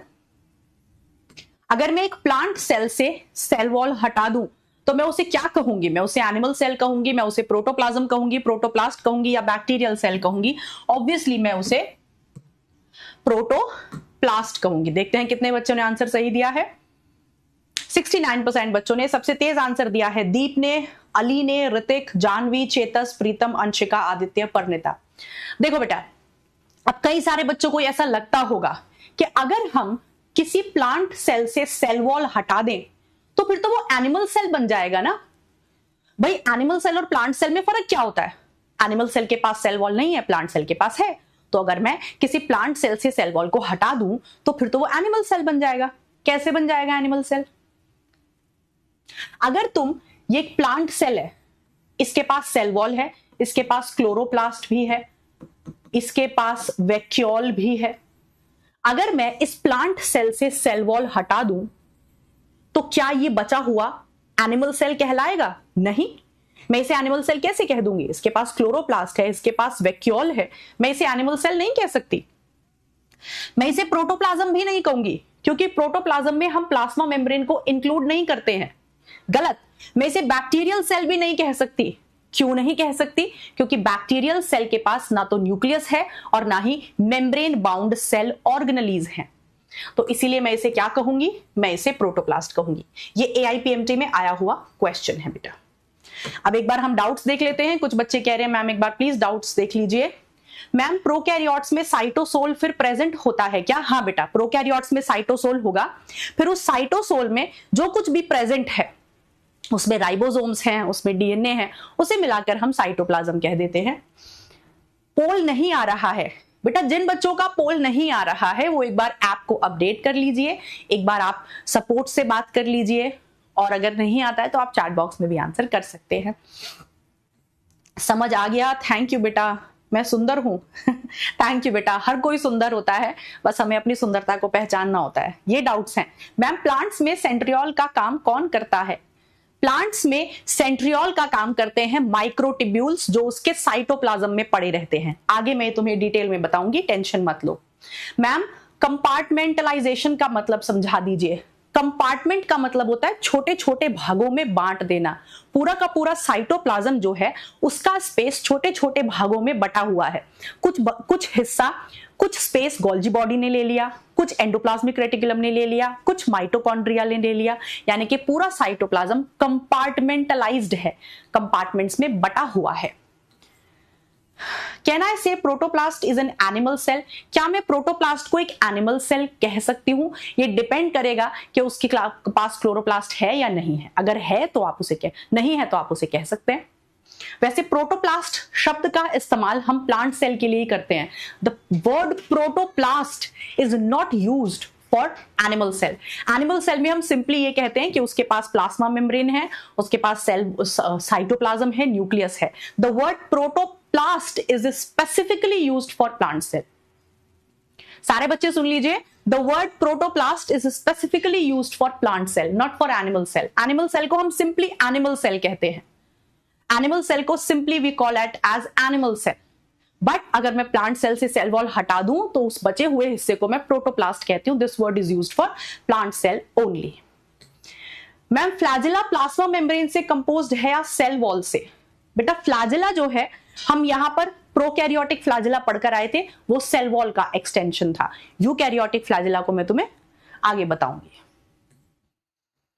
चलिए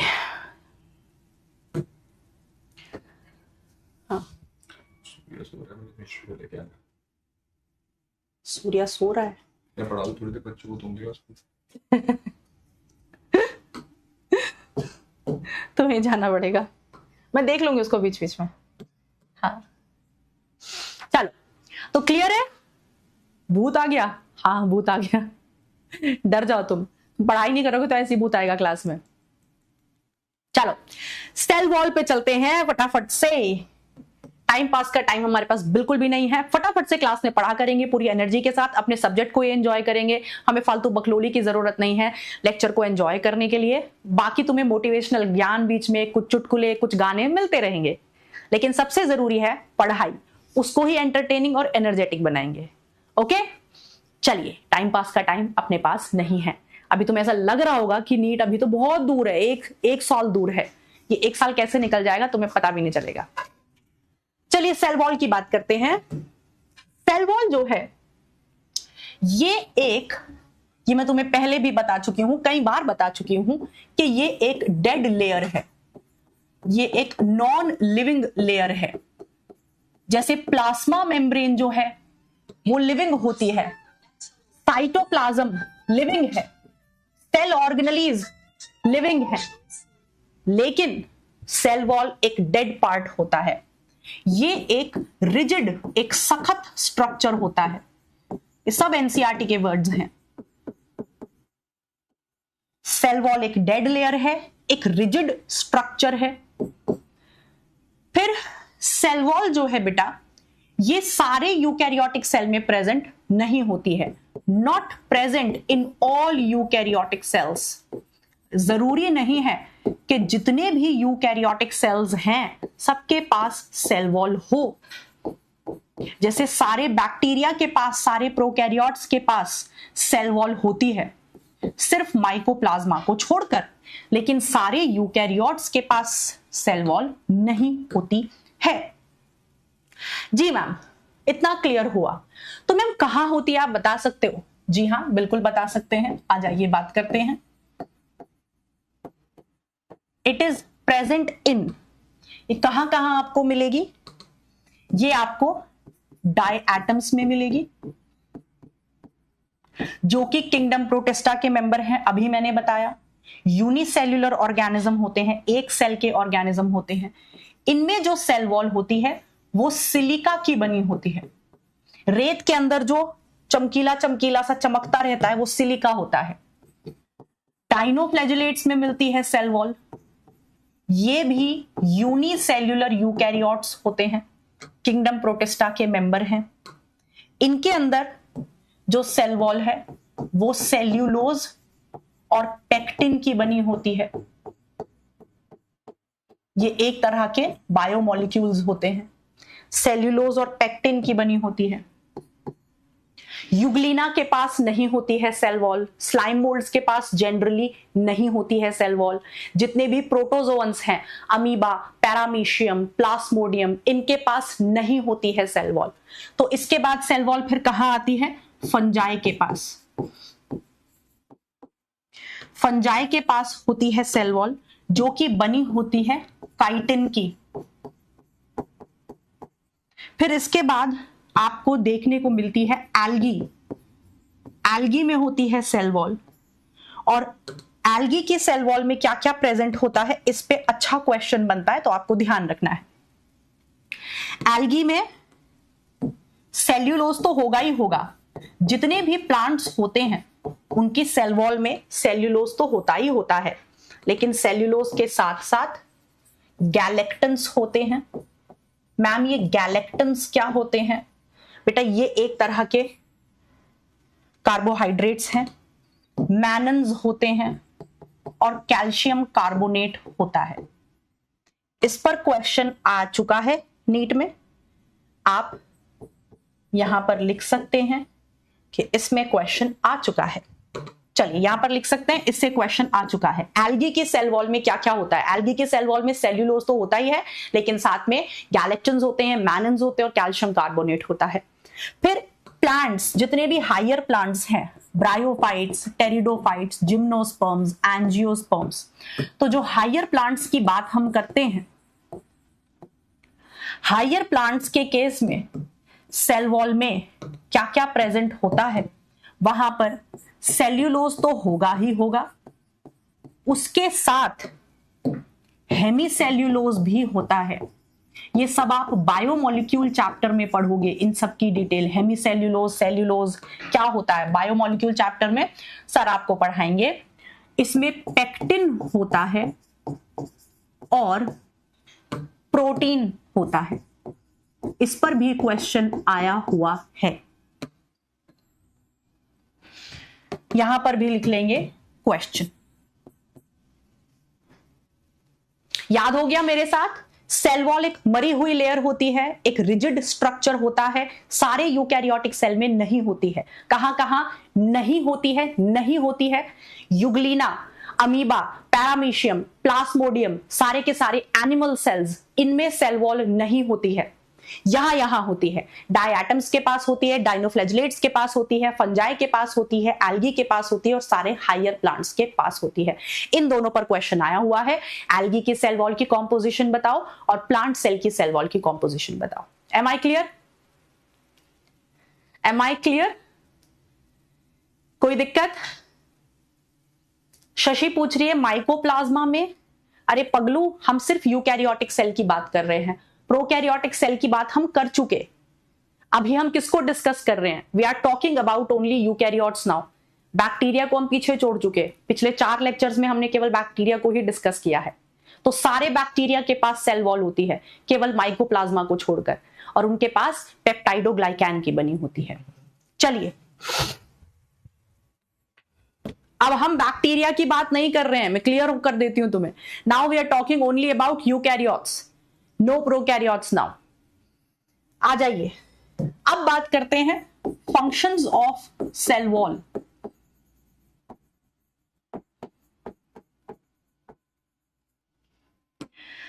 सेल वॉल के क्या क्या काम होते हैं? सबसे पहला काम आपको पता है, मेंटेन्स शेप।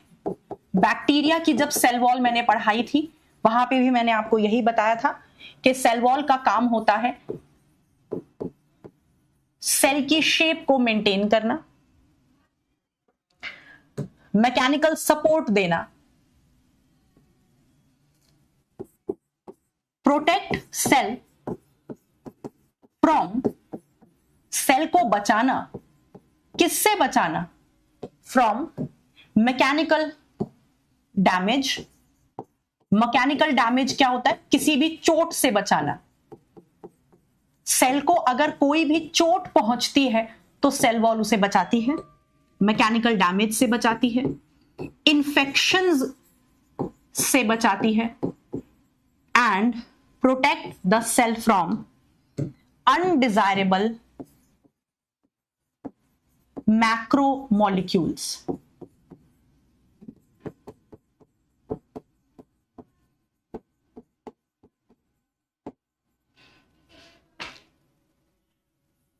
ठीक है, चोट से बचा रही है सेल को, जोर से चोट लग गई सेल को बचाएगी, उसके चारों तरफ एक सख्त लेयर बना देती है, एक रिजिड लेयर बना देती है, तो सेल को चोट से बचाती है, इन्फेक्शंस से बचाती है। सेल वॉल पूरी जान लगाती है कि कोई फालतू की चीजें बाहर से अंदर ना आए। वायरस को, बैक्टीरिया को वो पूरा रोकने की कोशिश करती है, इन्फेक्शंस से बचाने की कोशिश करती है। और मैक्रोमोलिक्यूल्स क्या होते हैं? बड़े बड़े मॉलिक्यूल्स। तो ऐसे बड़े बड़े मॉलिक्यूल्स जिनकी जरूरत सेल को नहीं है और वो सेल के लिए अच्छे नहीं है। अनडिजायरेबल का मतलब होता है they are not desired by the cell, वो सेल को उनकी जरूरत नहीं है। तो ऐसे बड़े बड़े मॉलिक्यूल्स जिनकी सेल को जरूरत नहीं है, वो उसके लिए अच्छे नहीं है, उनसे भी सेल वॉल बचाती है। यानी कि सेल वॉल जो है वो फर्स्ट लाइन ऑफ डिफेंस की तरह काम करती है। फर्स्ट लाइन ऑफ डिफेंस मतलब कि सबसे पहला, आपको पता है प्लाज्मा मेम्ब्रेन तो सेलेक्टिवली परमिएबल होती है, वो बहुत ही जांच परख कर चीजों को सेल के अंदर जाने देती है, लेकिन सेल वॉल भी काफी हद तक चीजों को रोकती है, फर्स्ट लाइन ऑफ डिफेंस की तरह काम करती है। चलिए, फिर सेल वॉल जो है और क्या काम करती है? It helps in cell to cell interaction. एक सेल को दूसरे सेल से जोड़ने में भी काम करती है। जैसे अभी मैं आपको पढ़ाऊंगी, प्लांट सेल में सेल वॉल से निकलता हुआ एक स्ट्रक्चर होता है जिसे हम मिडिल लैमेला कहते हैं, और वो मिडिल लैमेला दो सेल्स को एक साथ जोड़ने में मदद करता है। यानी कि सेल वॉल जो है वो सेल टू सेल इंटरैक्शन में भी हेल्प करती है। ये तीनों के तीनों फंक्शंस याद हो गए बेटा? शेप मेंटेन करती है, मैकेनिकल डैमेज से बचाती है, इन्फेक्शन से बचाती है, अनडिजायरेबल मॉलिक्यूल्स से बचाती है, और सेल टू सेल इंटरैक्शन में हेल्प करती है। दिशा कह रही है कि मैम आपने बैक्टीरियल सेल में पढ़ाया था कि ये सेल को बर्स्ट होने से, कोलैप्स होने से भी बचाती है। बिल्कुल बचाती है बेटा, बर्स्ट होने से और कोलैप्स करने से भी बचाती है। It is not selective. Cell wall selective नहीं होती है। कुछ बच्चे कह रहे हैं सेल वॉल सेलेक्टिव होती है, गलत बेटा। ये मैंने आपको बैक्टीरियल सेल में भी पढ़ाया था कि सेल वॉल जो होती है वो फुल्ली परमिएबल होती है। सेलेक्टिवली परमिएबल तो कौन होती है? Plasma membrane. आप यहां लिख सकते हैं cell wall is fully permeable, माने कि वो जितनी भी अच्छी चीजें होती हैं, अब जैसे अच्छे का मतलब आप समझ लीजिए, किसी के लिए लड्डू अच्छा है, दूध अच्छा है, दही अच्छा है, राइट। लेकिन कुछ लोग ऐसे होते हैं जो दूध दही नहीं खाते, उनके लिए वो एलर्जिक है, अंडा नहीं खाते। तो क्या वो बुरा हो गया? दूध और दही बुरा हो गया? नहीं है, तो वो अच्छी चीज, पर कुछ लोग उसे नहीं खाते। तो ऐसे ही ध्यान से सुनिएगा, जो सेल वॉल होती है वो फुल्ली परमिएबल होती है सारी अच्छी चीजों के लिए। वो सब कुछ आने देती है सेल के अंदर, बुरी चीजों को नहीं आने देती, बुरी चीजों को रोकती है आने से। जिनकी सेल को जरूरत नहीं है, अनडिजायरेबल है, हार्मफुल है, उनको रोकती है। लेकिन अच्छी चीजों पे कोई फिल्टर नहीं लगाती। लड्डू, रसगुल्ला, दूध, दही, घी जो आ रहा है आण दो, फुल्ली परमिएबल है, खुला दरबार है। लेकिन प्लाज्मा मेम्ब्रेन सेलेक्टिवली परमिएबल होती है, माने कि वो अच्छी चीजों में से भी सेलेक्ट करती है कि कौन सी अच्छी चीज सेल को चाहिए। वो सारी अच्छी चीजों को भी सेल के अंदर नहीं आने देती। कौन? Plasma membrane. वो पहले सेल से पूछती है इसकी जरूरत है, सेल कहता है नहीं, तो वो रोक देती है उसको। समझ में आ गया पॉइंट? तो अच्छी चीजों के लिए, सारी अच्छी चीजों के लिए सेल वॉल फुल्ली परमिएबल है, सबको अंदर आने देती है, खुला दरबार है, सिर्फ खराब चीजों को रोकती है। लेकिन प्लाज्मा मेम्ब्रेन अच्छी चीजों में से भी केवल उन चीजों को आने देती है जिनको जरूरत है, सेल को जरूरत है। वो सेलेक्टिवली परमिएबल होती है। चलिए मैम एक बार डाउट देख लीजिए, देख लेते हैं। रिजिड का मतलब होता है वेरी स्ट्रॉन्ग, सखत। मैम इंट्यूससेप्शन, बेटा संदीप मैंने अभी बताया नहीं है तो आगे मत भागो। हाइड्रा की सेल वॉल, हाइड्रा तो एक एनिमल सेल है, उसके पास सेल वॉल कहां से आएगी? फुल्ली परमिएबल है तो सेल वॉल टू मैक्रोमोलिक्यूल्स क्यों नहीं आते? अंकित मुझे लगता है आपको समझ में आ गया होगा कि मैंने यहां पर अनडिजायरेबल मैक्रोमोलिक्यूल्स की बात करी है, जो खराब हैं। सारी अच्छी चीजों को आने देती है वो, लेकिन खराब चीजों को रोकती है। ठीक है, चलिए ये सेल वॉल के फंक्शंस हो गए। अब हम चलते हैं प्लांट के पास स्पेसिफिकली। तो चलिए आ जाइए, स्पेसिफिकली अब हम चलते हैं प्लांट सेल के पास।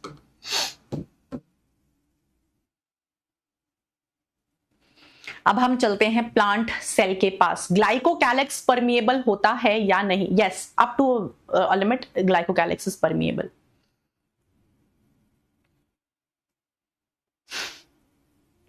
चलिए आ जाइए। सो अब हम बात करते हैं प्लांट सेल की। अब ध्यान से सुनना, पहले मैं आपको इस बात को डायग्राम से समझाऊंगी, ध्यान से सुनिएगा बेटा। ये देखिए, ये एक यंग प्लांट सेल है।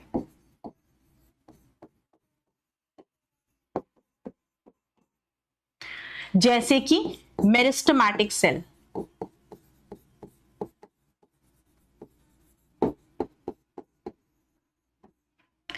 ये यंग प्लांट सेल है और इसमें ऑरेंज कलर से बाहर की तरफ आपको जो दिखाई दे रही है ये सेल वॉल है।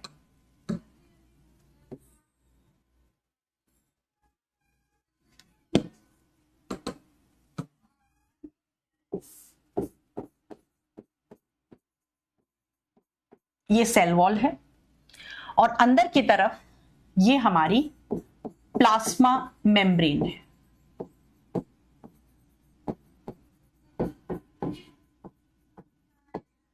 ठीक है, ये जो आपको सेल वॉल दिखाई दे रही है ये प्राइमरी सेल वॉल है।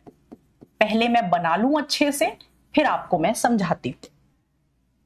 पहले आप मेरे साथ साथ बना लो, फिर मैं आपको अच्छे से समझाती हूं।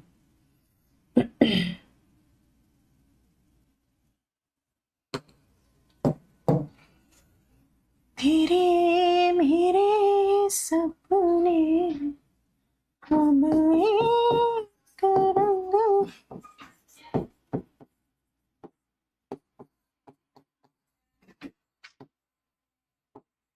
कभी कभी आदतें जिंदगी में यूं ही कोई अपना लगता है, कभी कभी आदतें वो बिछड़ जाए तो एक सपना लगता है।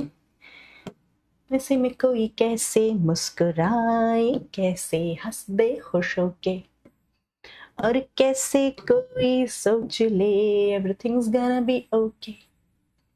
कभी कभी तो लगे जिंदगी में रही न खुशी और न मजा, कभी कभी तो लगे हर दिन मुश्किल और हर पल एक सजा।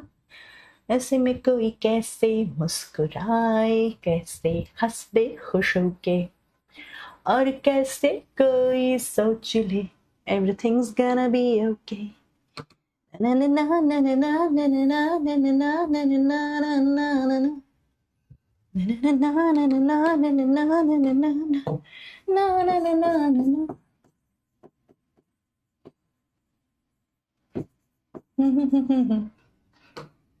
ला ला ला ला। तो बिल्कुल मस्त होके मेरे साथ साथ पहले डायग्राम बनाते जाइए और फिर मैं आपको समझाती हूं कि मैं क्या समझाना चाह रही हूं। बिंदास होके मस्त होके ना पढ़ते रहो, एंजॉय करते रहो इस प्रोसेस को। पढ़ाई को बोझ नहीं लेना है, पढ़ाई बोझ नहीं है। आप कोई ज्ञान की बात सीख रहे हो, कुछ नया सीख रहे हो, तो you should enjoy this process.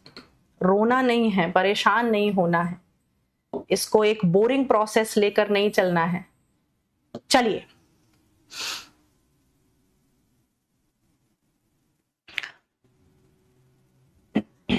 अब यहां देखिए सारे, आपको क्या अंतर नजर आ रहा है। एक प्लांट सेल जो बिल्कुल जवान है, अभी अभी बना है, अभी अभी प्लांट सेल में डिवीजन हुआ है और एक नया छोटू सा क्यूट सा सेल बनकर तैयार हुआ है, जिसे हम यंग प्लांट सेल कह रहे हैं।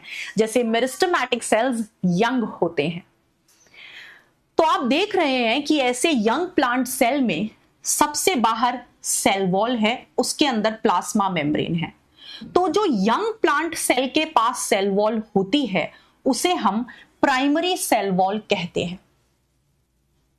लेकिन धीरे धीरे जैसे जैसे सेल मैच्योर होने लगता है, डिफरेंशिएट होने लगता है। मैम इसका मतलब क्या होता है? डिफरेंशिएट होने का मतलब क्या होता है कि वो अलग अलग होता जा रहा है। जब हम बड़े हो जाते हैं तो मैच्योर होते हैं, हम डिफरेंशिएट हो जाते हैं, बाकियों से अलग होने लगते हैं, हम अपनी जिम्मेदारी समझने लगते हैं, अपने कंधों पर जिम्मेदारी लेना सीख जाते हैं, नौकरी करना शुरू कर देते हैं, पैसे कमाना शुरू कर देते हैं, कोई ना कोई काम धंधा करना शुरू कर देते हैं। बिल्कुल ऐसे ही जब कोई प्लांट सेल मैच्योर हो जाता है तो वो कोई ना कोई फंक्शन परफॉर्म करना शुरू कर देता है, वो अलग हो जाता है बाकियों से। और जब वो मैच्योर होता है तो क्या होता है कि जो प्राइमरी वॉल होती है उसके अंदर की तरफ एक बहुत मोटी लेयर बनना शुरू हो जाती है और इस मोटी लेयर को हम कहते हैं सेकेंडरी वॉल।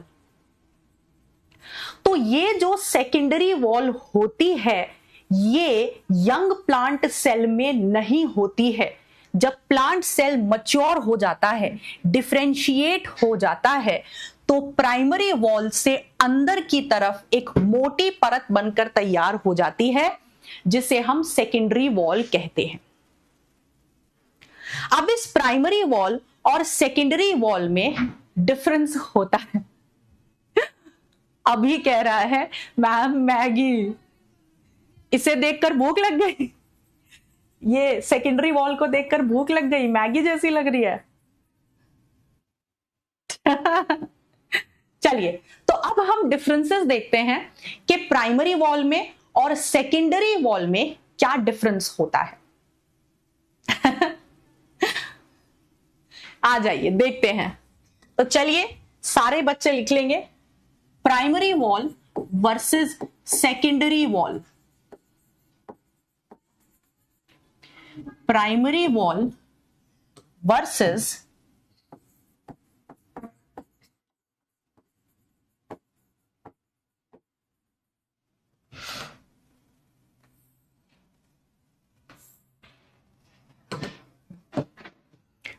Secondary wall. आ जाओ।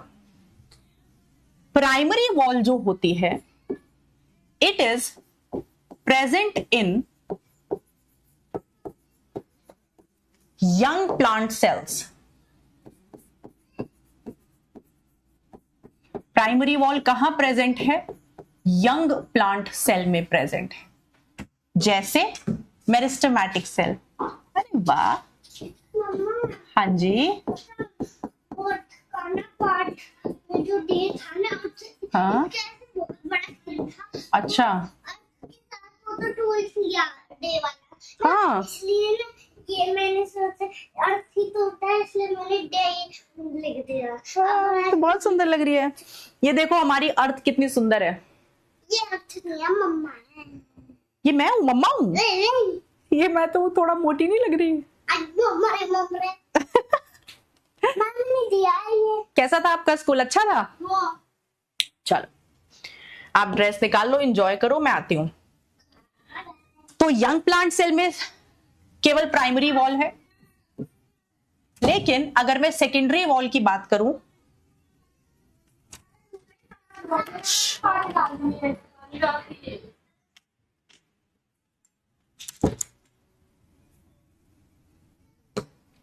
चलिए जी अब सेकेंडरी वॉल की बात करते हैं।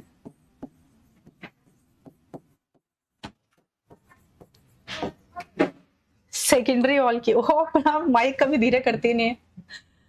Present in mature plant cell.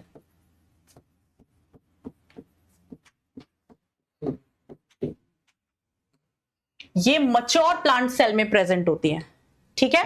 Mature plant cell का कहने का मतलब क्या है? जैसे आपका हो गया कॉलन काइमा, कॉलन काइमा में सेकेंडरी वॉल प्रेजेंट होती है। स्क्लेरन काइमा बचपन में सुने होंगे, 9th क्लास तो सारे बच्चे पढ़ के आए होंगे, चाहे पढ़ने का मन किया हो चाहे ना किया हो, स्कूल के एग्जाम तो दिए होंगे और वहां ना चाहते हुए भी तुमने ये पढ़ा होगा, जाइलम क्या होता है, कॉलन काइमा क्या होता है, स्क्लेरन काइमा क्या होता है। तो ये सारे मैच्योर प्लांट सेल्स हैं, इनके पास सेकेंडरी वॉल प्रेजेंट होती है, राइट? इनके पास सेकेंडरी वॉल प्रेजेंट होती है, राइट? पैरेन्काइमा मैंने क्यों नहीं लिखा है, अब ये मैं आपके लिए एक सस्पेंस छोड़ रही हूं। मैम ने यहां पे पैरेन्काइमा क्यों नहीं लिखा? कॉलनकाइमा, स्क्लेरनकाइमा, जाइलम लिखा है, जाइलम में वेसल्स आते हैं, ट्रेकीज आते हैं। मैम ने यहां पैरेन्काइमा क्यों नहीं लिखा? एक सरप्राइज है, अभी बताती हूं। Yes, phloem also. तो सारे मैच्योर और डिफरेंशिएटेड सेल्स के पास सेकेंडरी वॉल होती है। प्राइमरी वॉल जो होती है वो आउटर मोस्ट लेयर होती है। प्राइमरी वॉल सबसे बाहर वाली लेयर होती है, लेकिन वही जो सेकेंडरी वॉल होती है it is present inner to primary wall. ये ध्यान रखना बेटा, क्वेश्चन काफी पूछा जाता है, इस वाले क्वेश्चन पे खेला भी खेला जाता है। Present inner to primary wall. Secondary cell wall हमेशा प्राइमरी वॉल से अंदर की तरफ बनती है। Present inner to primary wall, ये ध्यान रखना। अब यहां पे खेला खेला जाता है, लिख लेना। वो कहेगा कि जो सेकेंडरी वॉल है वो प्राइमरी वॉल से बाहर की तरफ बनती है, तो आप क्या कहोगे? भाग, सेकेंडरी वॉल प्राइमरी वॉल से अंदर की तरफ बनती है, बाहर की तरफ नहीं। चलिए, फिर प्राइमरी वॉल जो होती है बेटा ये पतली होती है, हमेशा थिन होती है, लेकिन वहीं जो सेकेंडरी वॉल होती है वो मोटी होती है। प्राइमरी वॉल जो होती है ये इलास्टिक होती है, आसानी से खिंच सकती है, फ्लेक्सिबल होती है, लेकिन वहीं जो सेकेंडरी वॉल होती है वो इन इलास्टिक होती है, आसानी से खिंच नहीं सकती। इसीलिए प्राइमरी वॉल जो है, अगर मैं प्राइमरी वॉल के फंक्शन की बात करूं तो प्राइमरी वॉल का जो फंक्शन है वो क्या होता है? To help the cell in growth and expansion.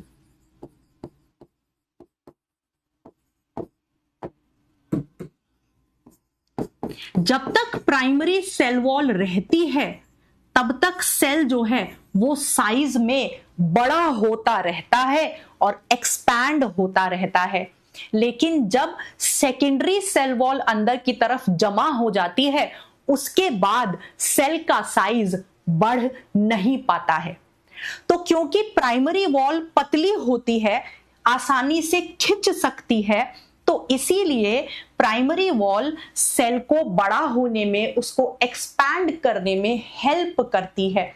लेकिन वहीं जो सेकेंडरी वॉल होती है, क्योंकि वो खिंच नहीं सकती, इसीलिए ये ग्रोथ में मदद नहीं करती है, वो सिर्फ मैकेनिकल सपोर्ट देती है। It provide mechanical support.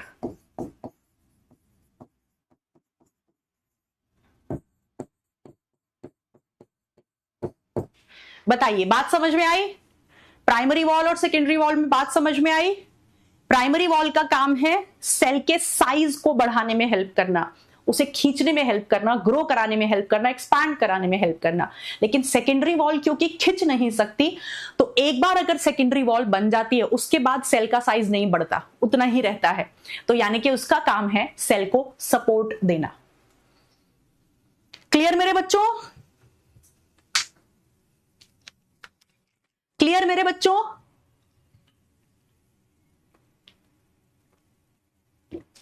बहुत बढ़िया मेरे बच्चों।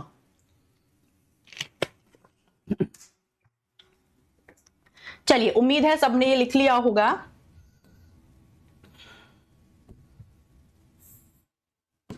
एक आध डिफरेंसेस और हैं, वो लिख लेते हैं, फिर ये खत्म हो जाएगा। आज हम सेल वॉल खत्म करेंगे। कल की क्लास में हम स्टार्ट करेंगे प्लाज्मा मेम्ब्रेन से। मुझे उम्मीद है आप पढ़ना सीख रहे हैं, नोट्स बनाना, क्वेश्चंस को पढ़ना, समझना, एनसीईआरटी को कैसे पढ़ना है, समझना है, आप मेरे साथ साथ सीख रहे हैं और नीट आने तक हम इसमें महारत हासिल कर लेंगे। प्राइमरी वॉल जो होती है बेटा, ध्यान से सुनिएगा, एनसीईआरटी की लाइन है, diminishes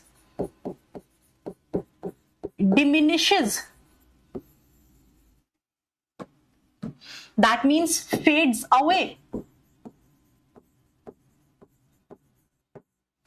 as the cell matures.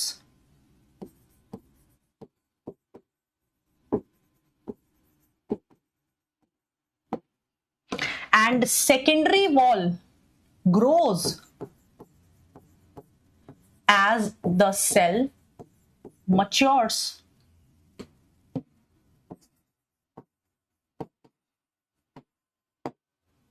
जैसे जैसे सेल मैच्योर होता है, जो प्राइमरी वॉल होती है वो गायब होने लगती है, डिमिनिश होने लगती है। ऐसा नहीं कि वो वहां से गायब हो जाती है, वो इतनी पतली है कि वो दिखाई भी नहीं देती, क्योंकि सेकेंडरी वॉल बहुत मोटी होती चली जाती है। सेल जितना मैच्योर होता जाएगा, उसकी एज जितनी ज्यादा बढ़ती जाएगी, सेकेंडरी वॉल उतनी ज्यादा मोटी होती चली जाएगी, तो उसके सामने प्राइमरी वॉल दिखाई भी नहीं देती, यानी कि वो डिमिनिश हो जाती है, वो धुंधलाने लगती है, वो गायब होने लगती है। और जैसे जैसे सेल मैच्योर होता जाता है, जो सेकेंडरी वॉल है वो और भी मोटी होती चली जाती है। क्लियर है? चलिए, अब यहां पे कुछ बच्चे इंटूससेप्शन और एक्रीशन का मतलब पूछ रहे हैं, वो मैं नहीं बता रही क्योंकि नीट में ये नहीं आएगा। तो इस साल मैंने एक चीज समझी है कि वो कुछ नहीं पढ़ाऊंगी जो नीट में नहीं आता, क्योंकि काफी सारे बच्चों को एक्स्ट्रा इंफॉर्मेशन लगती है और उन्हें चीजें याद नहीं रहती हैं। तो इस साल मैं अपने मैटर को थोड़ा और कंसाइज करने वाली हूं, राइट? चलिए, अगर आप वैसे जानना चाहते हैं तो मैं बता देती हूं, ये नीट में कभी नहीं आएगा, कभी नहीं पूछा जाएगा, तो इसे बताने का कोई फायदा नहीं है। आप बिना बात इतनी इंफॉर्मेशन लिखो जो नीट में आती है और उसी को याद करना है। अगर आप एक्स्ट्रा इंफॉर्मेशन लिखते जाओगे तो फिर आप एंड में आपको यह समझ नहीं आएगा कि क्या रिवाइज करें और क्या छोड़ें। तो जो चीज नहीं आती है हम उसे शुरू से ही छोड़कर चलते हैं, ताकि आगे जाके आपको रिवाइज करने में हेल्पफुल हो। चीजें जो नहीं आती है उनको हम मिस करेंगे इस बारी बेटा, है ना। इस बार मैंने अपने कंटेंट को और भी ज्यादा शॉर्ट और क्रिस्प रखा है। वही चीजें पढ़ेंगे जो आती हैं। हम ज्यादा से ज्यादा समय एनसीईआरटी समझने में, ज्यादा से ज्यादा क्वेश्चन सॉल्व करने में और अंडरस्टैंडिंग में लगाएंगे। क्लियर है? इंटूससेप्शन का मतलब होता है बिल्कुल नए सिरे से जब कोई चीज बनती है, और एक्रीशन शब्द का मतलब होता है जब किसी बनी बनाई चीज पर चढ़ती जाती है कोई चीज, उससे बनती है। अगर किसी बच्चे को बहुत ज्यादा एक्स्ट्रा नॉलेज की जरूरत है तो वो लिख सकता है, मैं इसे नोट्स में नहीं लिखा रही। इंटूससेप्शन का मतलब होता है नए सिरे से किसी चीज का बनना। तो प्राइमरी वॉल जो होती है वो नए सिरे से बनती है, पर एक्रीशन का मतलब है किसी बनी बनाई चीज पर चढ़ते जाना, जैसे सेकेंडरी वॉल नई नई बनती, वो प्राइमरी वॉल के ऊपर अंदर की तरफ चीजें जमा होती चली जाती हैं, उससे सेकेंडरी वॉल बनती है, तो उसे हम क्या कहते हैं? एक्रीशन कहते हैं। क्लियर? ये वर्ड्स पर नीट में क्वेश्चन नहीं आता, इसीलिए मैं इसको मिस कर रही हूं। चलिए, तो प्राइमरी वॉल और सेकेंडरी वॉल में क्या डिफरेंस होता है, ये हमें क्लियर हो गया है। अब हम डिस्कस करते हैं व्हाट इज मिडिल लैमेला। आ जाइए।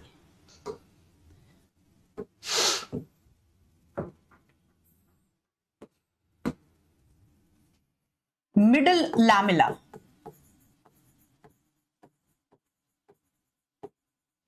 मैं एक बार इसे करेक्ट स्पेलिंग देख लूं। मैं इसकी स्पेलिंग हमेशा गलत लिखती हूं, पता नहीं क्यों। लैमेला, हाँ, डबल एम है या सिंगल एम है? सिंगल एम है। सोचो तुम्हारी मैम की भी अंग्रेजी खराब है, क्योंकि मैं भी बहुत ही सिंपल से स्कूल में पढ़ी हूं। मिडिल लैमेला, आ जाइए। तो पहले मैं आपको डायग्राम बनाकर दिखाती हूं, फिर मैं आपको समझाऊंगी व्हाट मिडिल लैमेला इज। आ जाओ।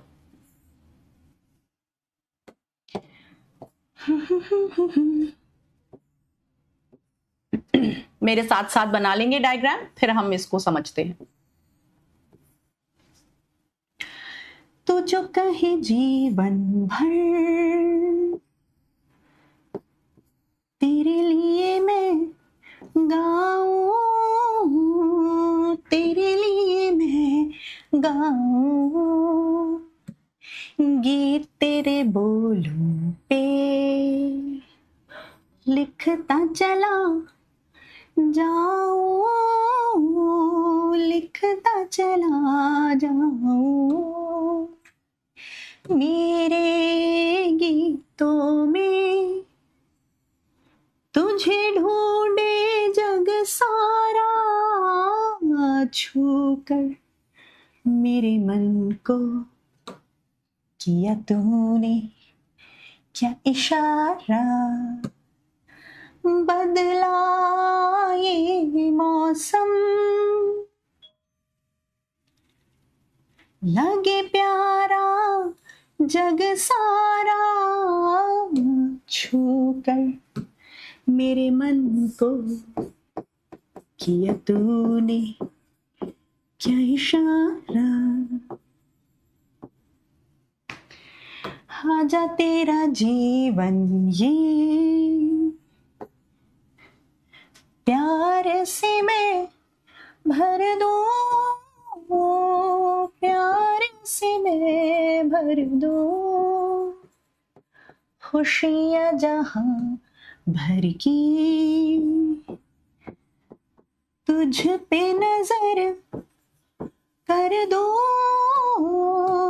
तुझ पे नजर कर दो, मेरे गीतों में तुझे ढूंढे जग सारा, छूकर मेरे मन को किया तूने क्या इशारा, बदला ये मौसम लगे प्यारा जग सारा, ला ला ला ला ला ला ला ला ला ला,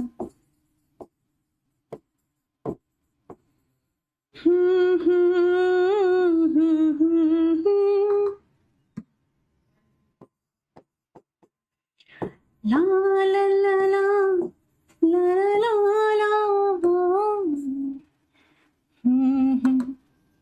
ना ना ना ना।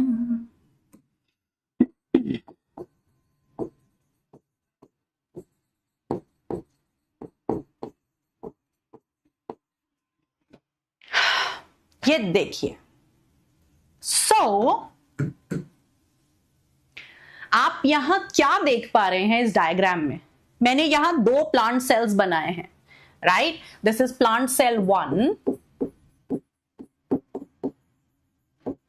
And this is plant cell 2।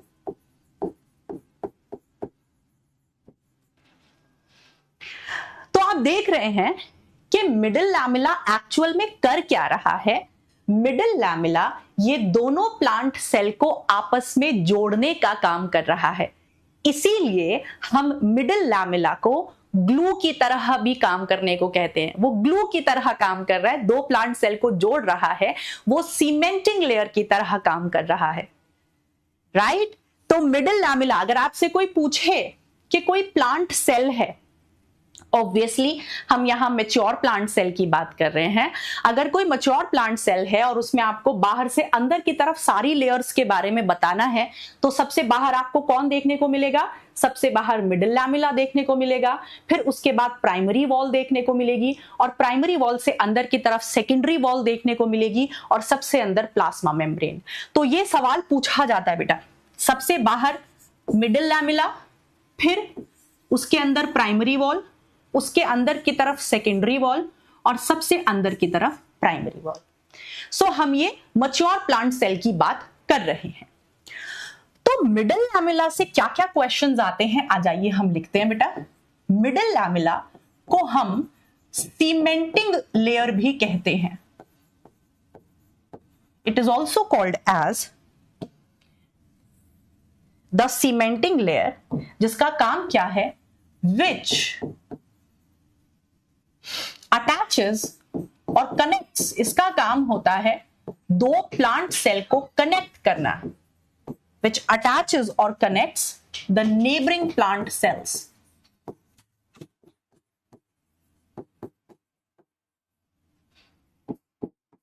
जो नेबरिंग प्लांट सेल्स होते हैं उनको आपस में जोड़ने का काम करता है मिडिल लैमेला, राइट। इनके बीच में ग्लू करने का काम करता है, कनेक्ट करने का काम करता है।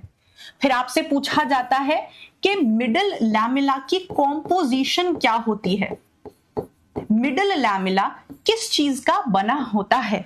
तो आप कहेंगे मिडिल लैमेला में दो चीजें प्रेजेंट होती हैं, एक होता है कैल्शियम पेक्टेट और दूसरा होता है मैग्नीशियम पेक्टेट।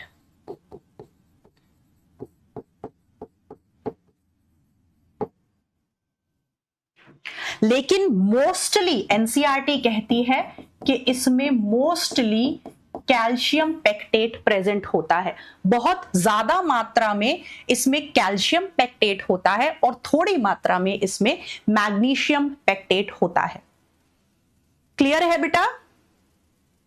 तो मिडिल लैमेला को हम सीमेंटिंग लेयर कहते हैं क्योंकि वो दो नेबरिंग सेल को जोड़ने का काम करती है और वो उसमें अधिकतर ज्यादा मात्रा में कैल्शियम पेक्टेट होता है। समझ में आ गया मेरे बच्चों? इसी मिडिल लैमेला के चलते, जैसे टमाटर होता है, जब टमाटर पिलपिला नहीं होता, जब हम टमाटर को फ्रिज में रखते हैं तो कुछ दिनों तक वो अच्छा रहता है, सख्त रहता है, फिर धीरे धीरे वो पिलपिला होने लगता है। पता है क्यों? क्योंकि उसका जो मिडिल, उसके सेल्स के बीच में जो मिडिल लैमेला है वो धीरे धीरे डीजेनरेट होने लगता है। जो फल हैं, जो सब्जियां हैं, वो पिलपिली क्यों हो जाती हैं? क्योंकि उनके मिडिल लैमेला के अंदर जो ये पेक्टेट प्रेजेंट है वो धीरे धीरे खराब होने लगता है, तो सब्जियां भी खराब होने लगती हैं। ठीक है, चलिए जो एक्स्ट्रा इंफॉर्मेशन है, जो रोजमर्रा की इंफॉर्मेशन है, वो मैं आपको बीच बीच में देती रहूंगी। मिडिल लैमेला को बनाने का काम कौन करता है? मिडिल लैमेला को सेल प्लेट बनाती है। ये मैं आपको सेल चैप्टर में, सेल साइकिल चैप्टर में पढ़ाऊंगी, यानी कि अगले चैप्टर में। मैं इसे अभी नहीं बता रही, पहले मैं इसको यहां बताती थी, लेकिन यहां आपको भी समझ ही नहीं आएगा। तो जो बात अभी यहां समझ नहीं आएगी उसे हम यहां अभी नहीं बता रहे। तो मिडिल लैमेला को बनाता कौन है? फ्रैग्मोप्लास्ट और सेल प्लेट बनाती है।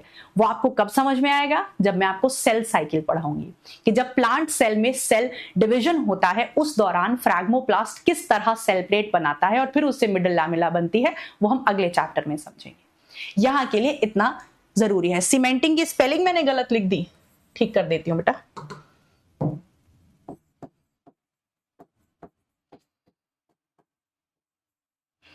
अगर आप इसके बारे में और कुछ भी लिखना चाहते हैं, जो मैंने एक आध क्वेश्चन में देखा है कि ये एक थिन अमॉर्फस स्टिकी लेयर होती है, ये मैंने एक जगह क्वेश्चन में देखा था, इसीलिए मैं इसको लिख देती हूं। एनसीईआरटी में ये नहीं लिखा है, मैं लिख देती हूं। बहुत मोटी लेयर नहीं होती है, डायग्राम में आपको बहुत मोटी इसलिए मैंने दिखाई है ताकि आपको मिडिल लैमेला दिखाई दे, लेकिन आप ध्यान रखेंगे ये एक पतली लेयर होती है, पाउडर जैसी होती है, अमॉर्फस होती है और चिपचिपी लेयर होती है।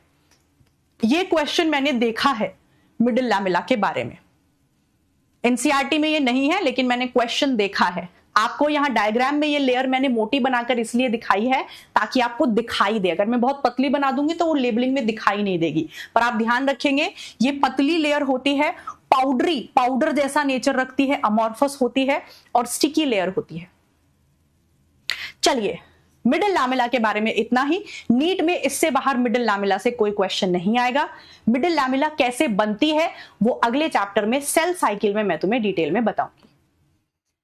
चलिए जी, अब हम बात करते हैं प्लास्मोडेस्माटा की और उसके बाद फिर हमारा खत्म हो जाएगा सेल वॉल। आ जाओ तुम्हें प्लास्मोडेस्माटा बताती हूं। तो फिर से हम डायग्राम बनाएंगे। आ जाओ मेरे प्यारे से बच्चों, डायग्राम बनाते हैं फिर से अपना।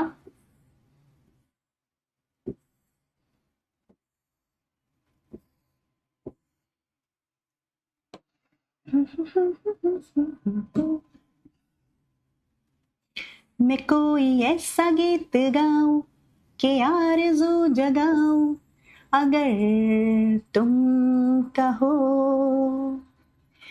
पल के झुकाऊं, मैं तुमको बुलाऊं, कदम तुम जहां जहां रखो, जमी को आसमां बनाऊं, सितारों से सजाऊं, अगर तुम कहो। ला ला ला ला ला। मैं तितलियों के पीछे भागूं, मैं जुगनुओं के पीछे जाऊं, ये रंग है वो रोशनी है, तुम्हारे पास दोनों लाऊं, ओ जितनी खुशबुएं है बाग में मिली, मैं लाऊं वहां पे कि तुम हो जहां, कहानियों के नगर में तुम्हें लेके जाऊं, अगर तुम कहो। ला ला ला ला ला, हो हो हो हो हो, ना ना ना ना ना, हो हो हो हो हो,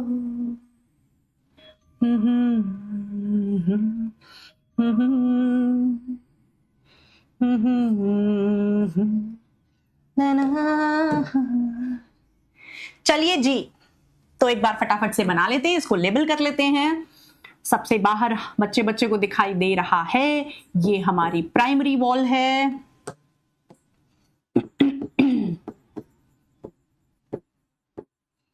प्राइमरी वॉल के अंदर की तरफ हमारी सेकेंडरी वॉल है।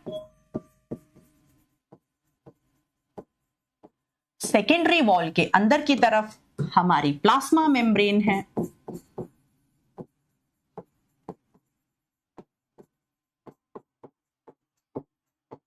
तो चलिए आ जाइए, ध्यान से देखना बेटा, ये जो आपको मैजेंटा कलर का स्ट्रक्चर दिखाई दे रहा है, ये दिख रहा है मैजेंटा कलर का स्ट्रक्चर, ये कैसा दिख रहा है आपको? जैसे कि कोई सुरंग हो, जैसे कि कोई टनल हो, जैसे कि कोई ब्रिज हो। और ये ब्रिज क्या कर रहा है? ये ब्रिज इस वाले सेल के साइटोप्लाज्म को इस वाले सेल के साइटोप्लाज्म से जोड़ रहा है। यानी कि इस सेल के अंदर जितना भी माल मसाला है वो इस सेल के साथ क्या कर सकता है? आपस में आदान प्रदान, एक्सचेंज कर सकता है। तो ये जो आपको ब्रिज जैसा स्ट्रक्चर दिखाई दे रहा है, इसे हम प्लाज्मोडेस्माटा कहते हैं। राइट, ऐसे समझो कि दो पहाड़ हैं और उनके अंदर ही एक सुरंग डाल दी है। तो वो सुरंग क्या करती है? बाहर से पहाड़ ऐसा ही दिखता है, पर वो सुरंग जो है दो पहाड़ों को जोड़ देती है। बिल्कुल ऐसा ही यहां है। अब ध्यान से सुनिएगा कि आपको यहां दिखाई दे रहा है कि ये जो प्लास्मोडेस्माटा है ये सबको भेदता हुआ जा रहा है। ये प्लाज्मा मेम्ब्रेन को भी भेद रहा है, सेल वॉल को भी भेद रहा है और मिडिल लैमेला को भी भेद रहा है। यानी कि ये सब में छेद करता हुआ, सबको भेदता हुआ इनमें से निकल जाता है और दो सेल के साइटोप्लाज्म को जोड़ देता है ताकि दोनों के बीच में चीजें आसानी से एक्सचेंज हो पाए। Right, so this is plasmodesmata. और आपने एक चीज और यहां पर नोटिस करी होगी कि जो प्लास्मोडेस्माटा है बेटा, मैंने उसके चारों तरफ हरी सी कवरिंग बना दी है। प्लास्मोडेस्माटा के चारों तरफ मैंने हरी सी कवरिंग बना दी है। तो प्लास्मोडेस्माटा जो होता है that is lined by the plasma membrane. Plasma membrane के दोनों दैट इज प्लास्मोडेस्माटा के दोनों तरफ प्लाज्मा मेम्ब्रेन होती है। सपोज आप ऐसे समझो कि ये वो पाइप है, ये वो पाइप है जो दो सेल को जोड़ रहा है, ये प्लास्मोडेस्माटा है। इसके इस साइड भी प्लाज्मा मेम्ब्रेन होती है और इसके इस साइड भी प्लाज्मा मेम्ब्रेन होती है। यानी कि जो प्लास्मोडेस्माटा होता है that is lined by the plasma membrane. मैं गलत जगह आ गई, मुझे इंडियन आइडल में जाना चाहिए।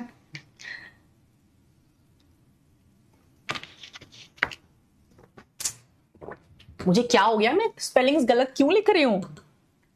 हे भगवान, हे ईश्वर, ये मुझसे क्या हो रहा है? मैं क्यों स्पेलिंग्स को गलत लिख रही हूं? चलिए आ जाइए लिखते हैं। अच्छा एक चीज और बता दूं, प्लास्मोडेस्माटा को बनाता कौन है? जो एंडोप्लाज्मिक रेटिकुलम होता है ना प्लांट सेल के अंदर, एंडोप्लाज्मिक रेटिकुलम, उसे हम डेस्मोटिब्यूल कहते हैं। तो प्लांट्स में एंडोप्लाज्मिक रेटिकुलम को ही हम डेस्मोटिब्यूल कह देते हैं। तो उसे बनाता है, वो बनाता है प्लास्मोडेस्माटा को। तो ये कुछ नहीं है, ये एंडोप्लाज्मिक रेटिकुलम से ही बनता है plasmodesmata in case of plant cell. Okay, चलिए आ जाइए लिखते हैं। तो प्लास्मोडेस्माटा क्या है? It is a bridge like structure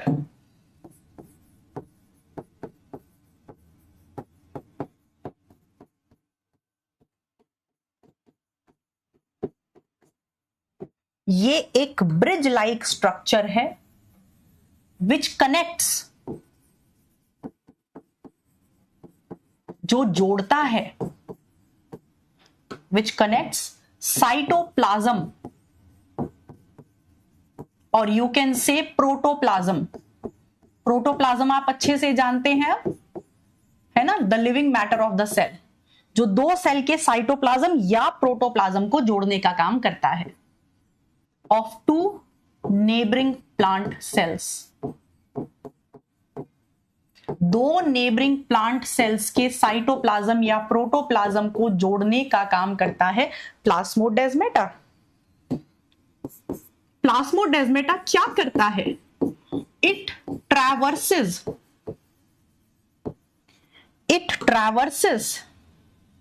plasma membrane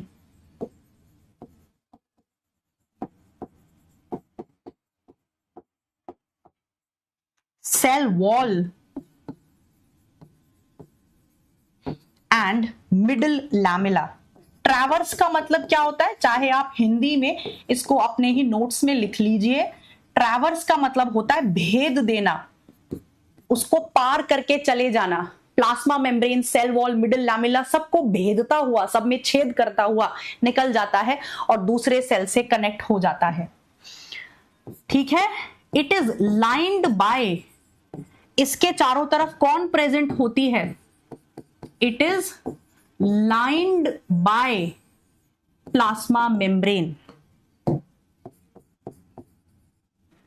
आपको डायग्राम में भी यहां दिखाई दे रहा है, it is lined by plasma membrane and it is formed by, ये कैसे बनता है?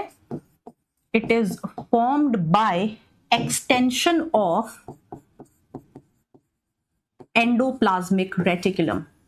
ये किसके एक्सटेंशन से बनता है? डेस्मोटिब्यूल्स, और डेस्मोटिब्यूल्स और कुछ नहीं बल्कि प्लांट्स में एंडोप्लाज्मिक रेटिकुलम को ही हम डेस्मोटिब्यूल कहते हैं। तो इससे बाहर प्लास्मोडेस्माटा में कभी क्वेश्चन नहीं आएगा। अमॉर्फस का मतलब सॉलिड होता है, ठीक है, अमॉर्फस का मतलब सॉलिड ले लो। चलिए, तो आज के लिए इतना ही रखते हैं बेटा। तो इसके साथ हमारी सेल वॉल होती है खत्म। कल की क्लास में we will start with plasma membrane, तो आप रेडी होकर आएंगे, ठीक है।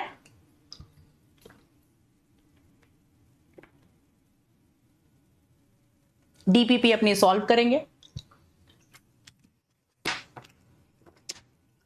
नेबरिंग का मतलब होता है बेटा जो अगल बगल में प्रेजेंट होते हैं, उन्हें हम नेबरिंग कहते हैं।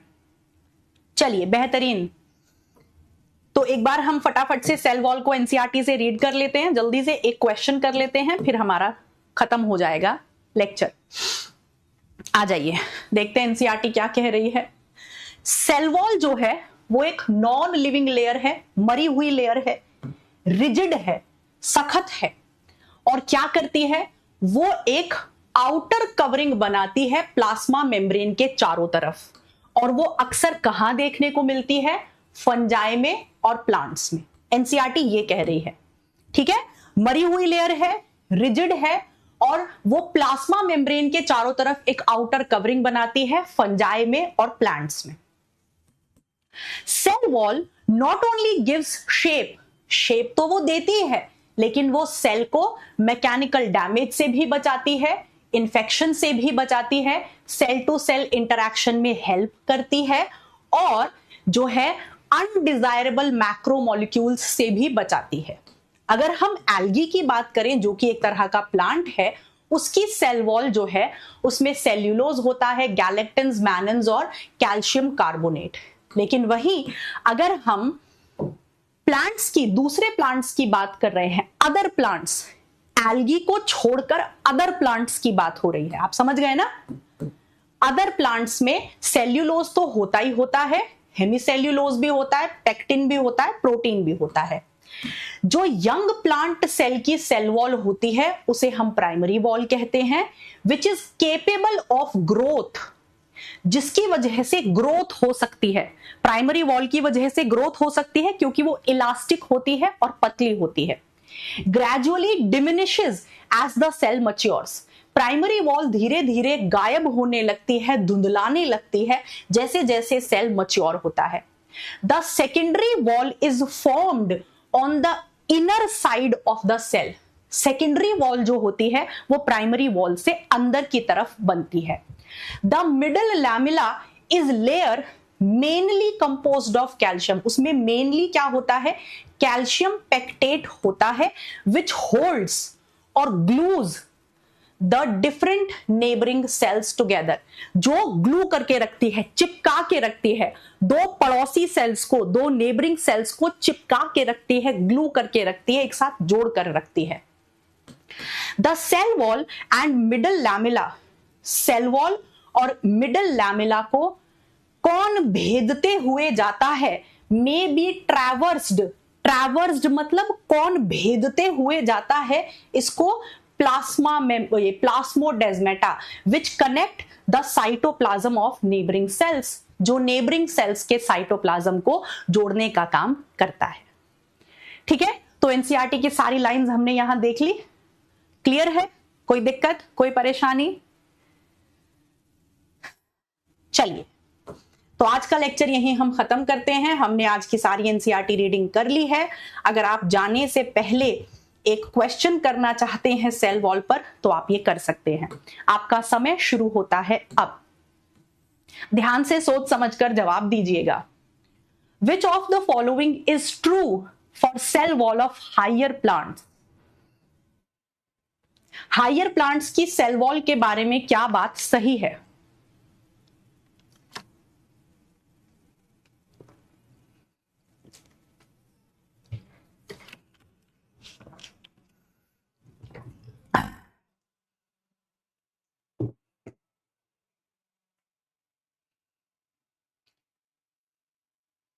चलिए आ जाइए देखते हैं। जो हायर प्लांट्स होते हैं उनकी सेल वॉल में प्रोटीन नहीं होता, गलत बात, होता है protein. Primary wall is formed inner to secondary wall. Primary wall secondary wall से अंदर की तरफ बनती है, भाग। प्राइमरी वॉल बाहर की तरफ होती है। जो सेल वॉल होती है वो सेल टू सेल इंटरैक्शन में हेल्प करती है। हाँ, it never traversed by plasmodesmata. Cell wall, plasmodesmata cell wall को कभी भी नहीं भेद सकता, गलत। वो तो उसे भेद देता है, ट्रैवर्स कर देता है। तो इसमें सारी स्टेटमेंट गलत हैं, केवल सी सही है। सो 55% बच्चों ने आंसर सही दिया है। विशाल, उमायमा, निखत, श्रेष्ठा, सुकुना। चलिए बहुत बढ़िया, आज का लीडरशिप बोर्ड ये है। सबसे तेज विशाल ने आंसर दिए हैं, उमायमा, निखत, श्रेष्ठलता, सुकुना, अंशुल, विशाल। वेरी नाइस बेटा। चलिए तो फिर आज के लिए इतना रखते हैं, मिलते हैं कल की क्लास में। अपनी डीपीपी जरूर सॉल्व कर लेना, कोई मक्कारी नहीं चलेगी, मेहनत लगा के पढ़ते रहो। मिलते हैं कल की क्लास में प्लाज्मा मेम्ब्रेन के साथ। और कल की क्लास के आपको सरप्राइज भी है, जो कल की क्लास में ही आपको मिलेगा। एक सरप्राइज है आपके लिए, वीडियो कॉल। तो कल ढंग से अच्छे साफ सुथरे कपड़े पहन के बाल वाल बना के बैठना, कल किसी को भी वीडियो कॉल पहुंच सकता है क्लास के दौरान। ठीक है, चलो मिलते हैं, बाय, टाटा, लव यू ऑल।